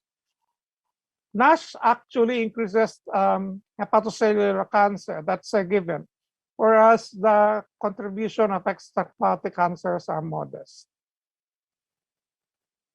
When it comes to treatment, I divided it into non-pharmacologic and pharmacologic treatments. Among the non-pharmacologic treatment, we are talking about dietary modifications, and what is being advocated in all guidelines is the Mediterranean diet. This is on top of exercise, of course.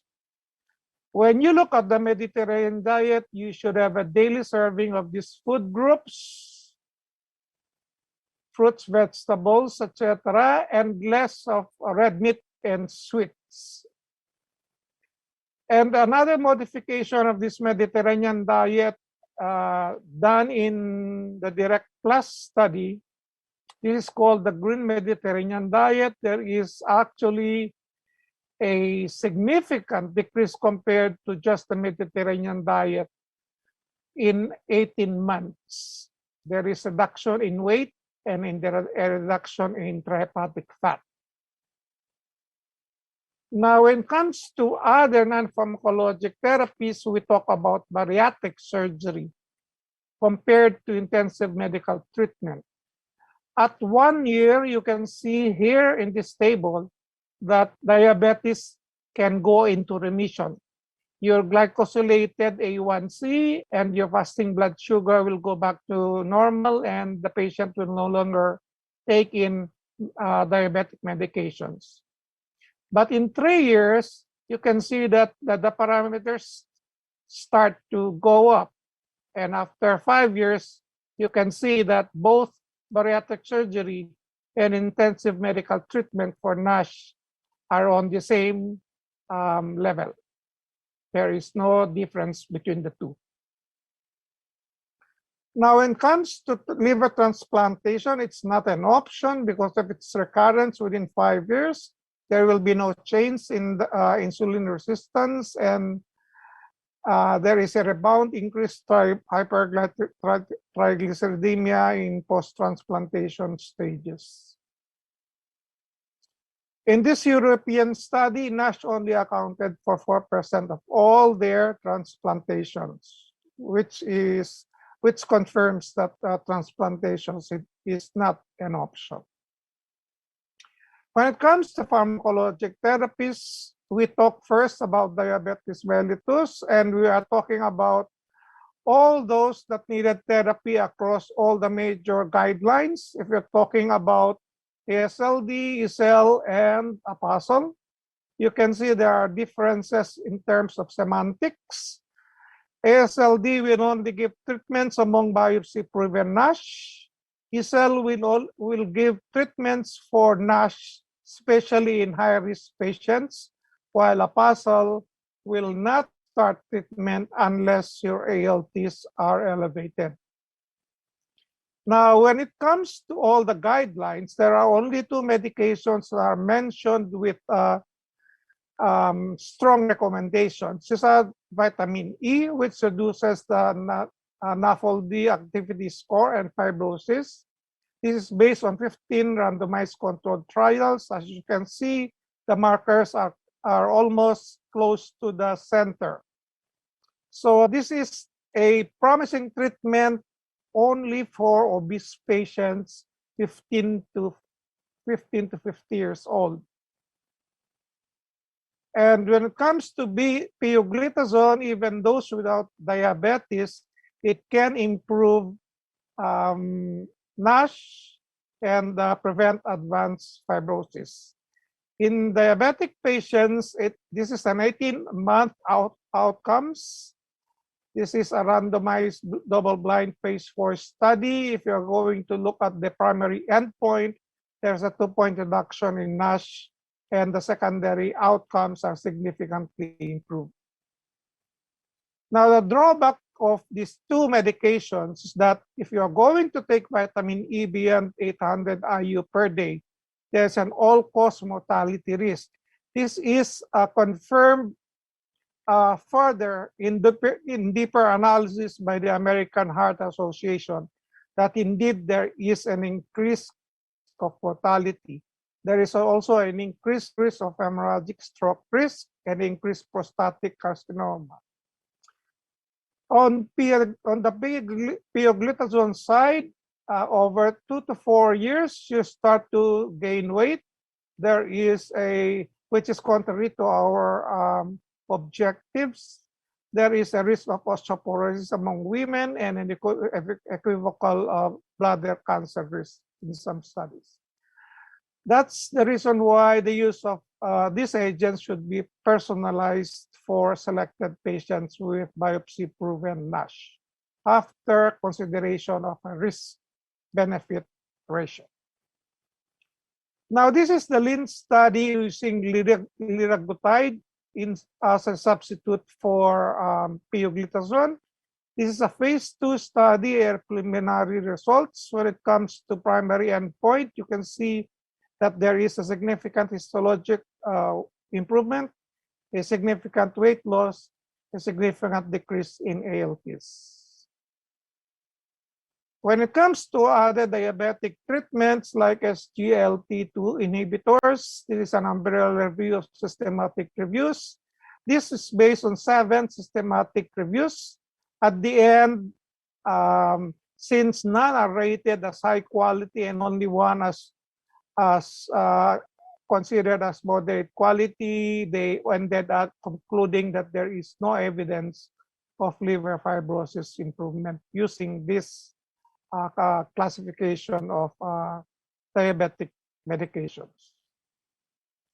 These are the currently available diabetic medications. As you can see, liraglutide is already approved for treatment of Nafl. Also approved, there is a slight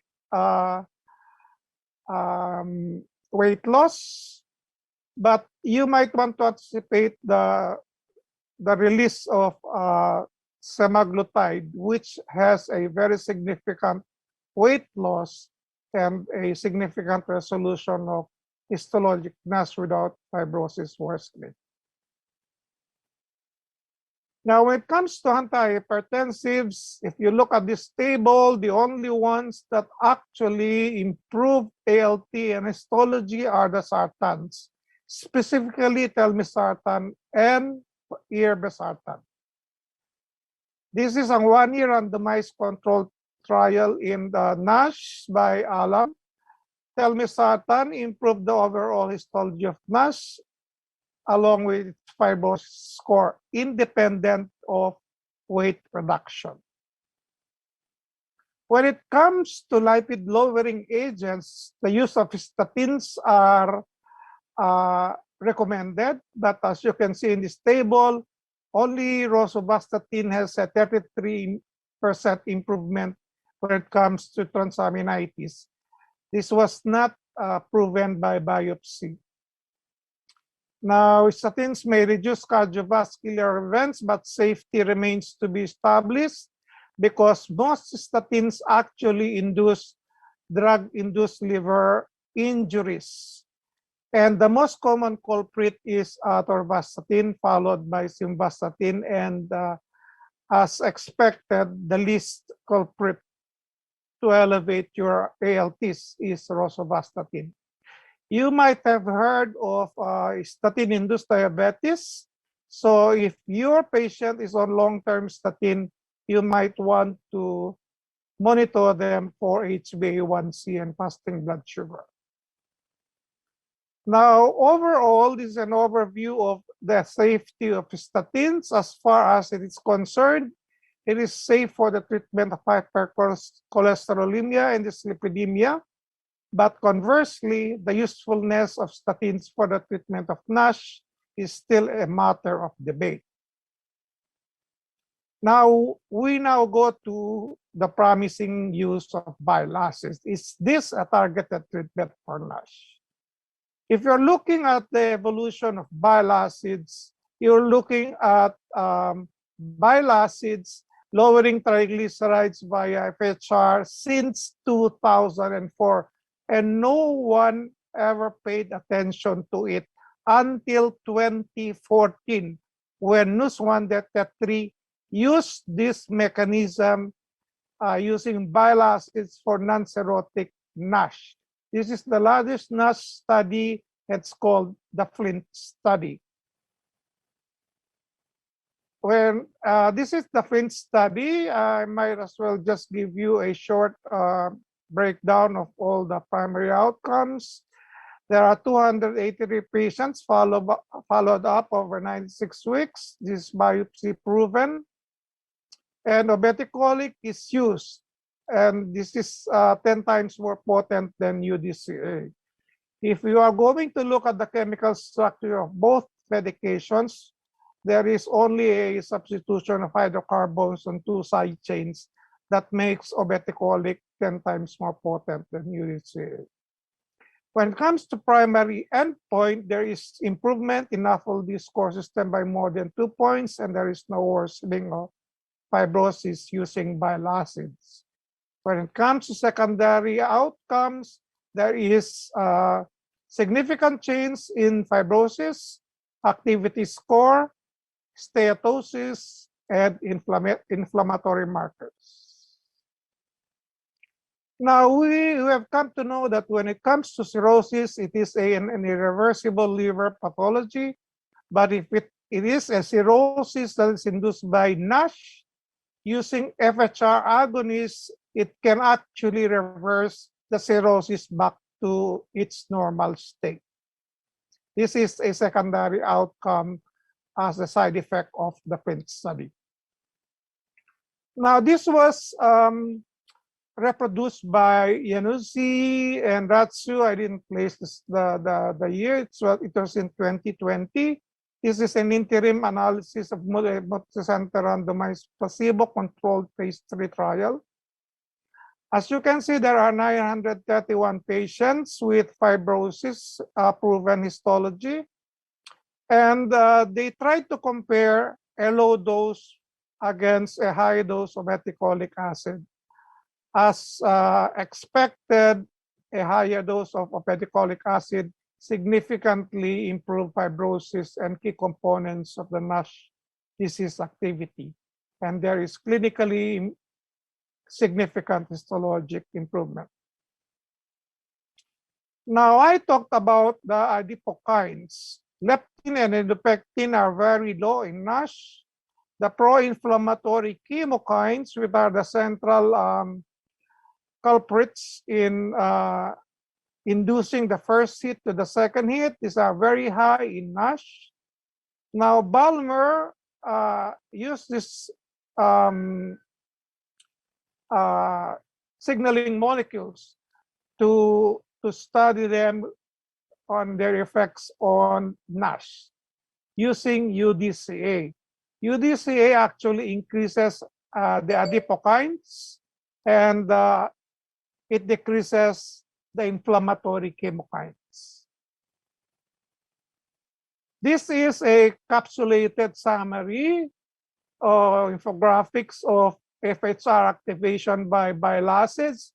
As you can see, it increases mitochondrial oxidation, and it inhibits SREBP1C, CHREBP1C. These are sterol regulating elemental binding protein and cholesterol regulating elemental binding protein. If you are going to inhibit both, you are going to inhibit lipogenesis and therefore decrease triglyceride in the systemic circulation. And of course, they're all disposed by mitochondrial oxidation, and some free fatty acids in the circulation can be transformed into lipid droplets. Now, this has been presented previously. These are the effects of UDCA in morbidly obese patients. As you can see, there is a significant decrease in cholesterol and free fatty acids.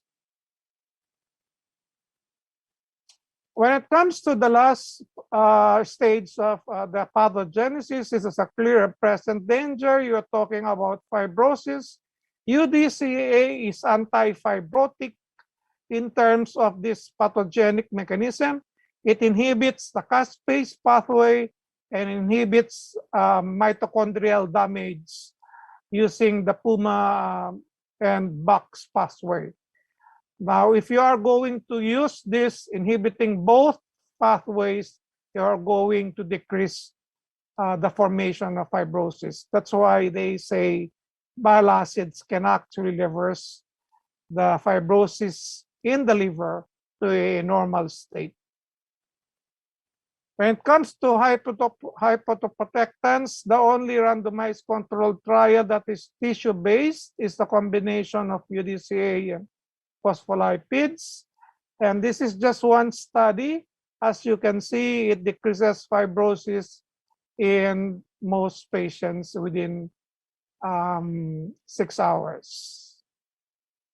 Now, these are several more studies which I cannot discuss in detail. You can see that they all use the mechanism of arsinoid signaling. And in the end, what you can see is bile acids control metabolism and inflammation in obesity, diabetes, lipidemia, and NASH. And another study confirming this when it comes to new concepts.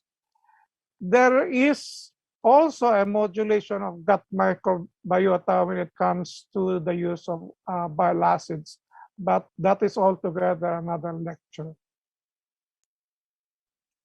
Now, based on all of these evidences, UDCA is actually a signaling molecule which is more specific, individually tailored therapy, which will revolutionize the management of NAFLD. These results illuminate a previously unappreciated means by which specific bile acids, such as UDCA, can impact on glucose and triglyceride metabolism and may lead to a novel approach to combat NASH. At the moment, this is the newest concept in NAFLD, and at present, UDCA remains to be the most evidence-based treatment option for NASH. Thank you very much for listening. So thank you, Professor Mapala, for giving us that very beautiful lecture on bile acids, focusing on therapeutic options beyond its complications. So we went from the non-hepatic complications of NAFLD, even MAFLD, discussed a little about MAFLD. Dr. Mapala touched on some non-pharmacologic therapies as well as pharmacologic therapies, as well as the promising use of bile acids in the treatment of NAFLD and NASH. So thank you, Dr. Mapala, for that lecture. I think we will move on to our Q&A. Thank you, Dr. Lozada, and thank you, Dr. Mapala. Yes, it was indeed a very informative and well-researched topic and wonderful to end with.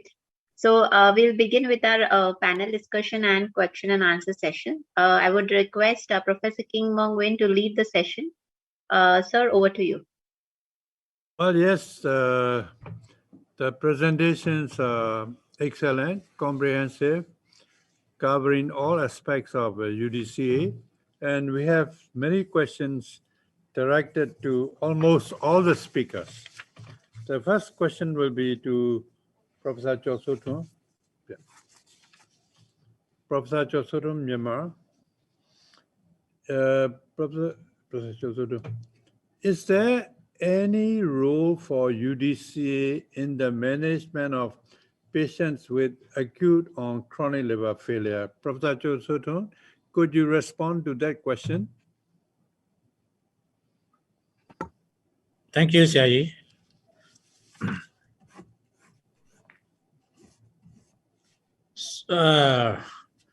Actually, the management principle of acute and chronic liver diseases, you treat the etiology, you do general supportive treatments, and then the treatment of complications and prevention of complications.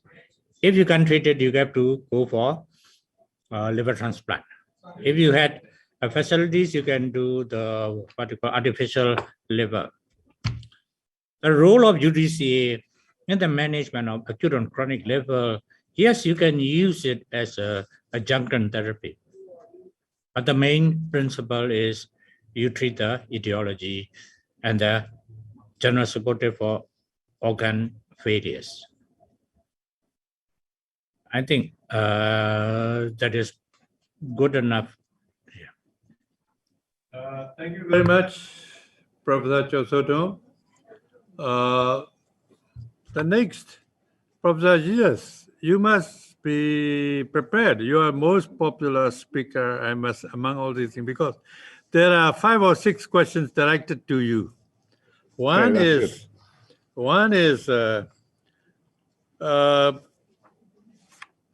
many dietary supplements are popular among the people nowadays to promote health.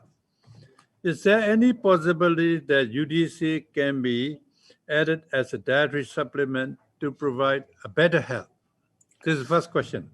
Well, that's a very good point. Actually, this is something that we were discussing about colleagues, no? That since it's very safe, it's endogenous, we all have a level of UDCA in our bloodstream, about 4%, as I mentioned before.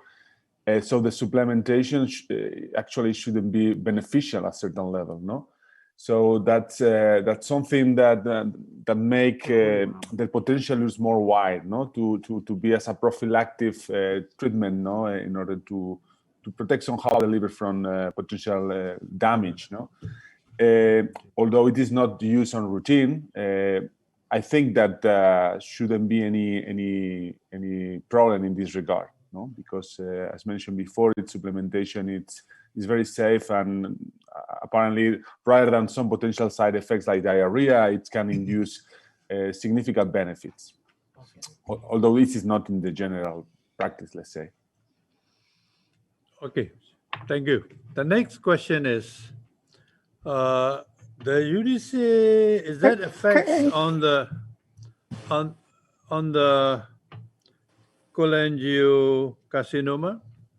That's a very good point and a very good question. Indeed, we are investigating that. Actually, this is a field of research that we are investigating. There are some data, for example, that experimental at least, that UDCA could be also an anti-cancer molecule at central level. In colon cancer, it has been shown that UDCA decreased the colon cancer growth in experimental models. There are some data that we have on hand also that in cholangiocarcinoma could be of potential benefit, always talking experimentally. So definitely this is something that we should consider. There are some cholangiocarcinomas, as you well know, associated with chronic cholestatic liver diseases like PSC, and also in certain level UDCA, it's also beneficial, as mentioned before, for these cholestatic conditions, and also potentially for the cancer itself, but still this is under investigation. We don't know yet the potential direct role of UDCA in this cancer type, but I think that's a very interesting field of research. Yeah. Another is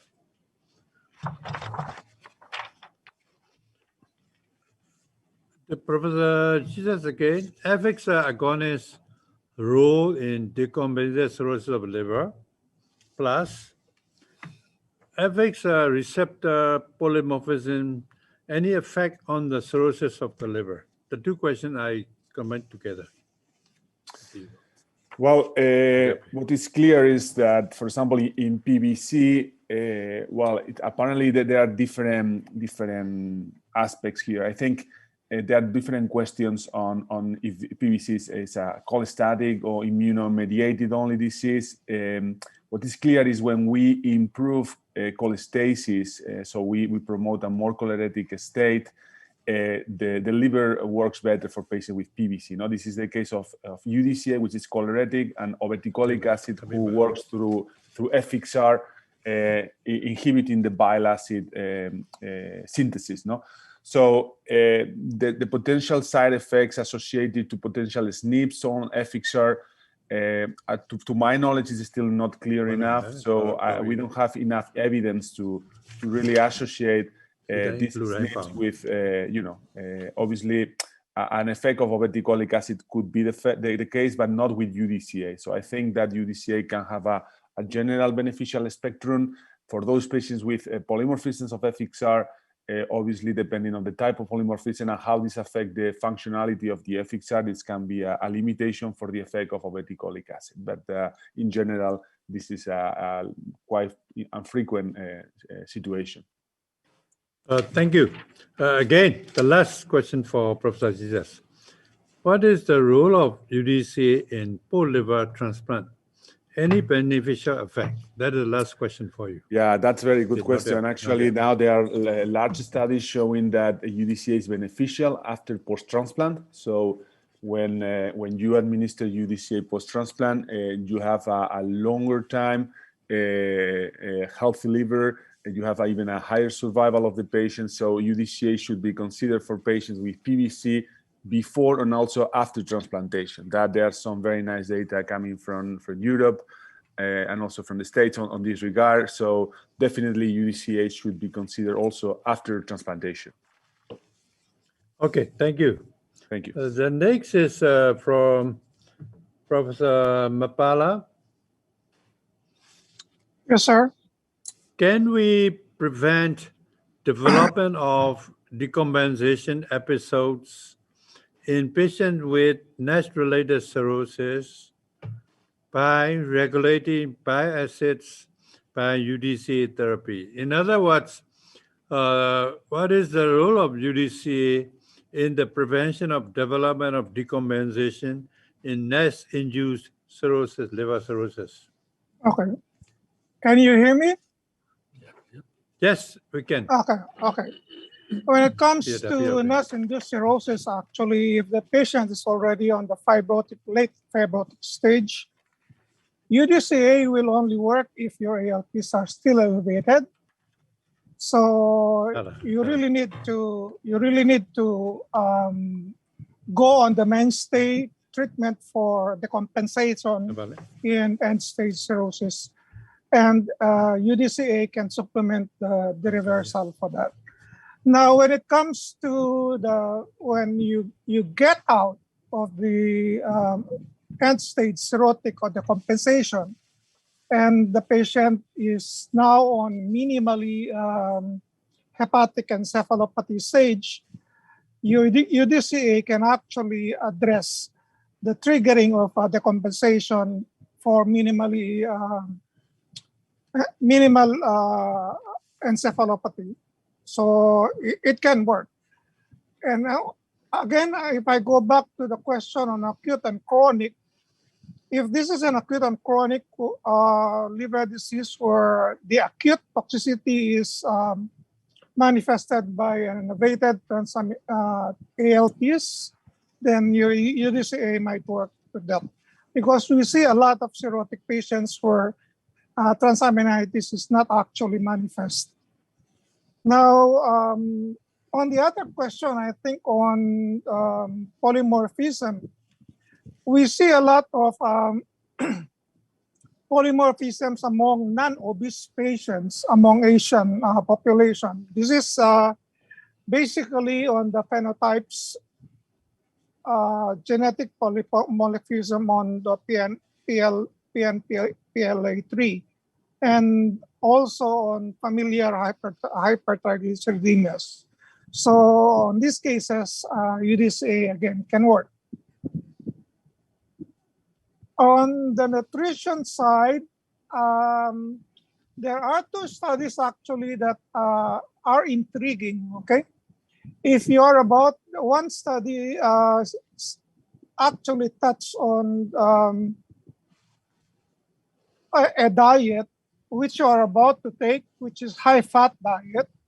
If you are going to, you are about to eat a high-fat diet, you might want to take in UDCA with that, and it will reduce triglyceride absorption by the liver by 50%. And another study which is also intriguing to me is in bariatric surgery where there is abrupt weight loss in 1 year. So we have such a thing as a healthy weight loss program. Okay, you have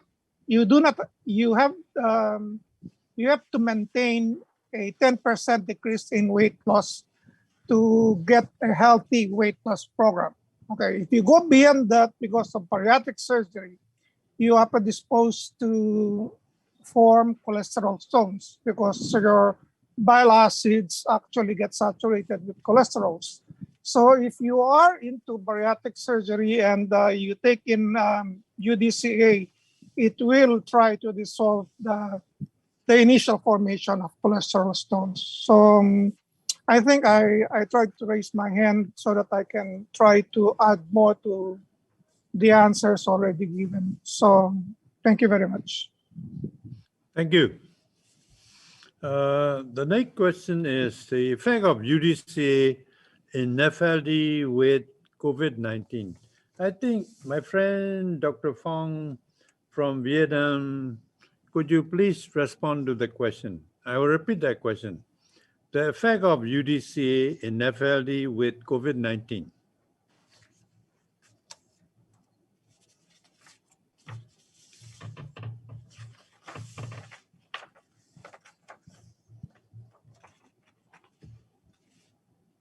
Is that clear? And thank you for question. And you see, in COVID-19 treatment, we have two treatment.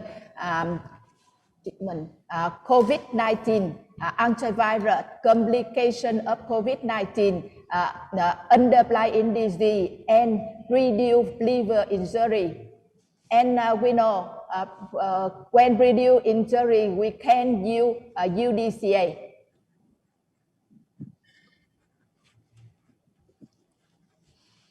Okay, Dr. Phong, you still have another question. If the patient is in old age with very high ALD, AST, and COVID-19, what should we do for the best treatment? For me, the patient with COVID-19 and higher enzyme liver, we caution when we use antivirus because antivirus not recommend for if liver enzyme improve more than 5 times the upper limit. And in my opinion, we have to use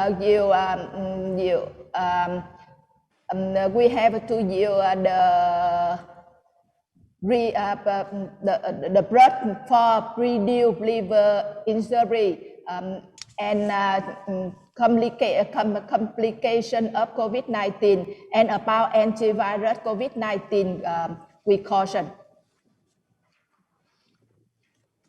Thank you, thank you.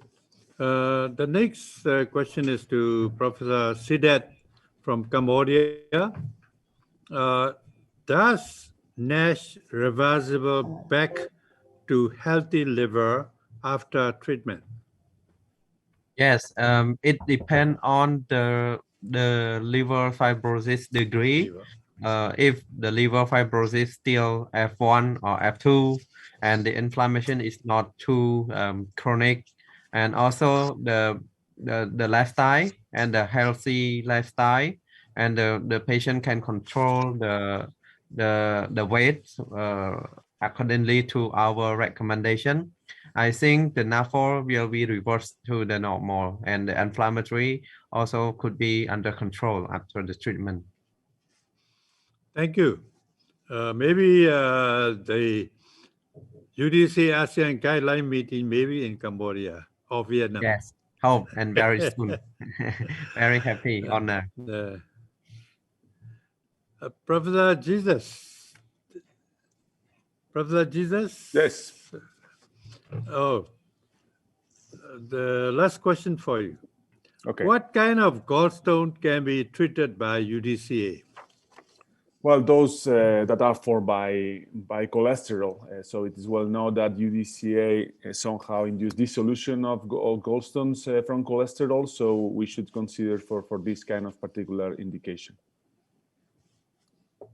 May I add something to that? Yeah, of course. Yep. When we talk about the Europeans and Americans, they are mostly cholesterol stones. But when we talk about the Asian population, it's mostly pigment stones. So these are bilirubinate stones. They are not cholesterol stones. And we only see cholesterol stones for those with abrupt weight loss and those with familial hypercholesterolemia. So in these two classes of population, we do see cholesterol stones, and UDCA can actually play a part of that. But most of our stones are pigment stones, so UDCA is not as effective. That's the point. Yeah, I agree. Professor Mapala, that is the reason for us, ASEAN or Asian people, to develop UDCA ASEAN Clinical Practice Guidelines. That's my point. Okay, the last question, the last of the Q&A question, directed to Professor Chosoton of Myanmar.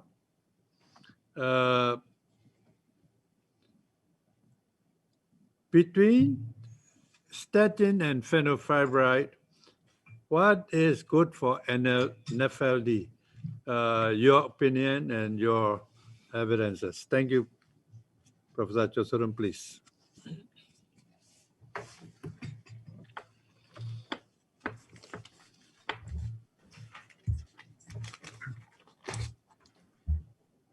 Thank you, CIE.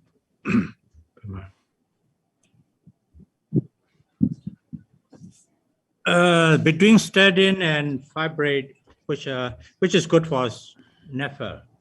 So we have lipid guidelines. We go through lipid guidelines. And the lipid guidelines, it depends on the risks of cardiovascular events. However, the risks, now we escalate the dose in higher risk persons. And then statin will be the base. If we don't achieve the desired level, then we can edit fenofibrate or other lipid lowerings. Thank you. Thank you very much. Today, it is very, very beneficial for all of us to have the effect of UDCA as well as covering the different mechanism, metabolism, changes, everything. The program started with the basic information about the UDCA by Professor Jesus. It's very, very comprehensive. And then followed by Dr. Sadat, the UDCA as a means of preventing stage-2 liver fibrosis, followed by Professor Chosoton Myanmar, UDCA treatment fatty liver dyslipidemia. To complete the current situation, Professor Fong presented the impact on the COVID liver disease and the COVID on liver disease and hepatoprotectin UDCA. And the last, Professor Mapala on the therapeutic ocean use of UDCA on the NASH 15-year review. So what we learned when you go out of the conference room, what we all should learn from all these presentations, that UDCA is not only for fatty liver. There are many beneficial effects.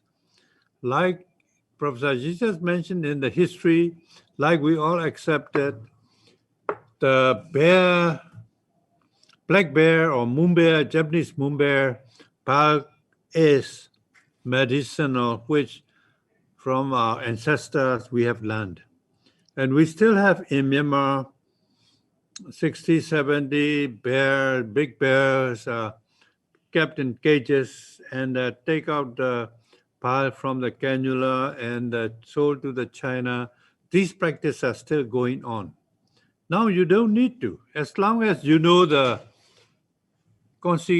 sequence of the protein you can synthesize.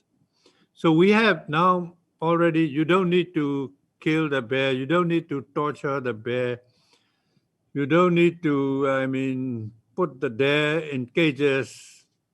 We can now synthesize the UDCA, which is the same sequence as the bile of the Japanese moon bear or black bear, and which is very beneficial.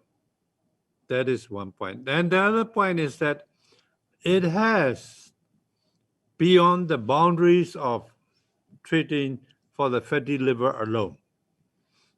And in that case, the practice in the Asia and the practice in the Europe are in some aspects completely different. Therefore, it is very essential to develop our own UDCA ASEAN clinical practice guidelines so that all the people, the medical profession can learn a lot about the use of UDCA. Our Myanmar GI and Liver Foundation, under the guidance of Professor Cho Sotun, will have a UDCA Myanmar guideline meeting in the last week of May at a beach resort, and will come out before the main ASEAN practice guideline has been finalized. With this, I would like to conclude by expressing our sincere thanks to the MEGA for the, I must repeat again, unlimited educational support. MEGA in Myanmar is, it will be in every country. Myanmar is very, very generous in supporting such kind of education activity, especially this is, I must, attended by around 70%, 70 doctors, not virtual, in person, real, in Myanmar, in a hotel conference room. And we are very proud to be able to hold such kind of educational activities in the days of some COVID restrictions. So I hope in future we will continue our monthly clinical sessions with the UDC, with the MEGA. And I would like to invite all the attendees from Cambodia, Philippines, Vietnam, and the CISAs also to visit Myanmar. Now the country is semi-open, not completely open. You still need to have a 7 days quarantine. That's the only weak point. And with this, I would like to conclude our academic session, and I would like to hand over the floor back to Rashmi to continue the program. Rashmi, please. Thank you, sir. Thank you so much for the wonderful panel discussion. We'll surely look into it to have a next Asian Meet on UDCA guidelines in near future soon. So now I request our Medical Director, Dr. Pramod Mane, for the vote of thanks and concluding remarks. Sir, over to you. Thank you, Dr. Rashmi. Good afternoon and good evening as per the respective time zones to these eminent speakers and the moderators today. And also good morning to Dr. Jesus Benales from Spain. We had very insightful, informative and interesting sessions and discussions today on the UDCA in various liver conditions and its clinic. And out of these sessions, I mean, if I wish to summarize, it is coming out is like apart from the conventional understanding of use of UDCA in biliary cholelithiasis or gallstones or primary biliary cholangitis, there are good number of studies and data in various areas like non-alcoholic fatty liver disease, intrahepatic cholestasis of pregnancy, cystic fibrosis, hepatobiliary tissue hepatobiliary tissue, and the gallstones associated with rapid weight reduction in obese individuals, and many more. So, looking at the significant morbidity and mortality attributed to various liver diseases globally as well as in Asia Pacific region specifically, and availability of limited drugs or the options to choose to manage liver conditions, drug like UDCA has an important place, and it should be considered for the use of in various liver conditions discussed today. So it was a really interesting and informative day today, and it was not possible without the time and efforts by the today's speakers and moderators. So on behalf of Mega Life Sciences, I would like to propose our sincere gratitude and heartfelt thanks to today's eminent speakers and the moderators for taking out their time from their busy schedule and enriching our knowledge in this area. Our special thanks to Dr. Jesus Benales from Spain, who actually accepted our invitation on short notice and made himself available for the session. Our heartfelt thanks to Professor Kin Mong Win from Myanmar for his excellent moderatorship for this today's webinar. I also thank Professor Kwaso Thun from Myanmar for his excellent talk. I also thank speaker from the Philippines, Professor Mapala, and the moderator, Dr. Lazada. I also thank speaker from Vietnam, Dr. Lee Thi Thuet, and moderator Dr. Tran, and also speaker from Cambodia, Dr. Sidet, and the moderator, Dr. San Shana. So it was a really interesting day. I would also like to thank at the end the wonderful audience today for their patient listening and their time. We also thank the technical team behind this event and the local mega teams for the excellent coordination to make this event happen. So before we end this session today, we have a very brief video on Orsoliu, a UDCA containing product from Mega Life Sciences. I request our technical team to play the video. Thank you all once again. According to WHO's 2015 report, the Asia-Pacific region accounted for 62.6% of global deaths due to liver diseases, amongst which 54.3% of deaths occurred due to cirrhosis. Mortality due to liver cirrhosis is drastically high in Vietnam, Myanmar, Cambodia, and Philippines. Ursodeoxycholic acid or UDCA has been used for centuries for the management of liver diseases and has been extensively researched in the past 40 years. Its mechanism of actions in liver includes alteration of bile acid pool, displaces endogenous hepatotoxic bile acid. Chlorosis provokes the secretion of bile acids. UDCA also increases bile acid output and bile flow. Immunomodulation reduces the T-cell mediated hepatocellular damage. Cytoprotection, anti-apoptotic, coordination of mitochondrial integrity. UDCA provides membrane stability. Indeed, these multifaceted mechanisms of UDCA, Ursoliv provides a strong defense for hepatobiliary system.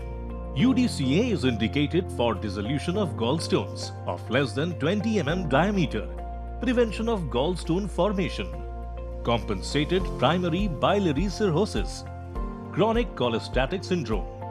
At present, UDCA is the first FDA-approved drug for primary biliary cirrhosis. Widespread use of UDCA has reduced the progression of liver cirrhosis from 49% to 13%. UDCA has also proven to be effective in dissolution of gallstone by decrease in biliary cholesterol saturation, neutralizing hydrophobic bile acids, improving the muscle contractibility of gallbladder.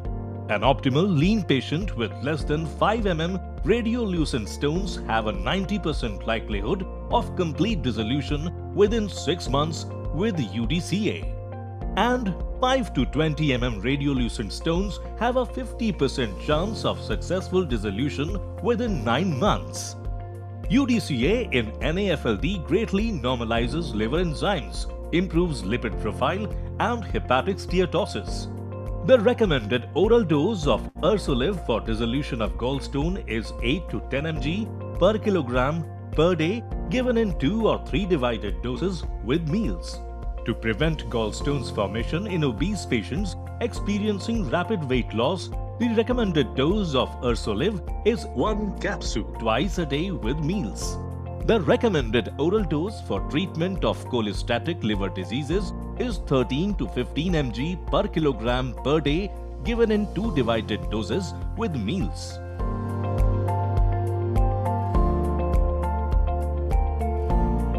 The daily dose for primary biliary cirrhosis is 10 to 15 mg per kilogram per day in divided dose. Mega V-Care. Manufacturing Ursoliv is not only FDA-approved manufacturing facility by Ministry of Public Health, Thailand, but also compliant to good manufacturing practice regulations.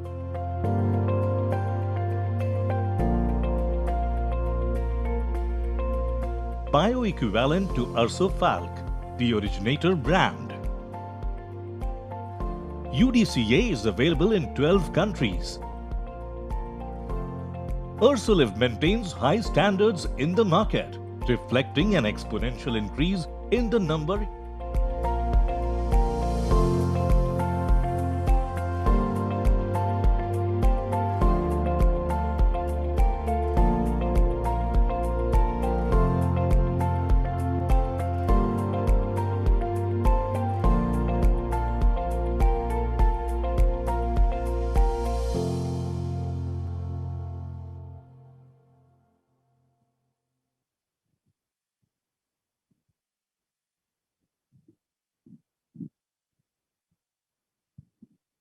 Thank you, everyone.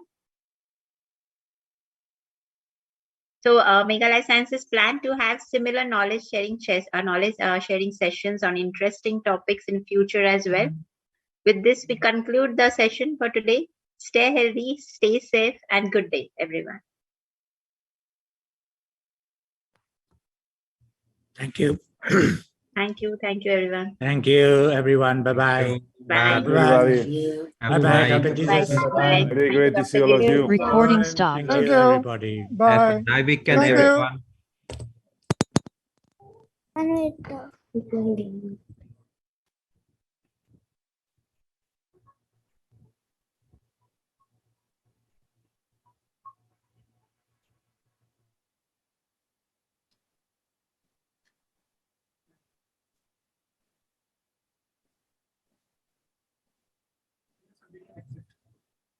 Thank you, Rishita. Thank you, ma'am. Thank you, Dr. Rashmi. Thanks, Govind. Ma'am offline हो गए ना हम लोग Rishita Yes, yeah.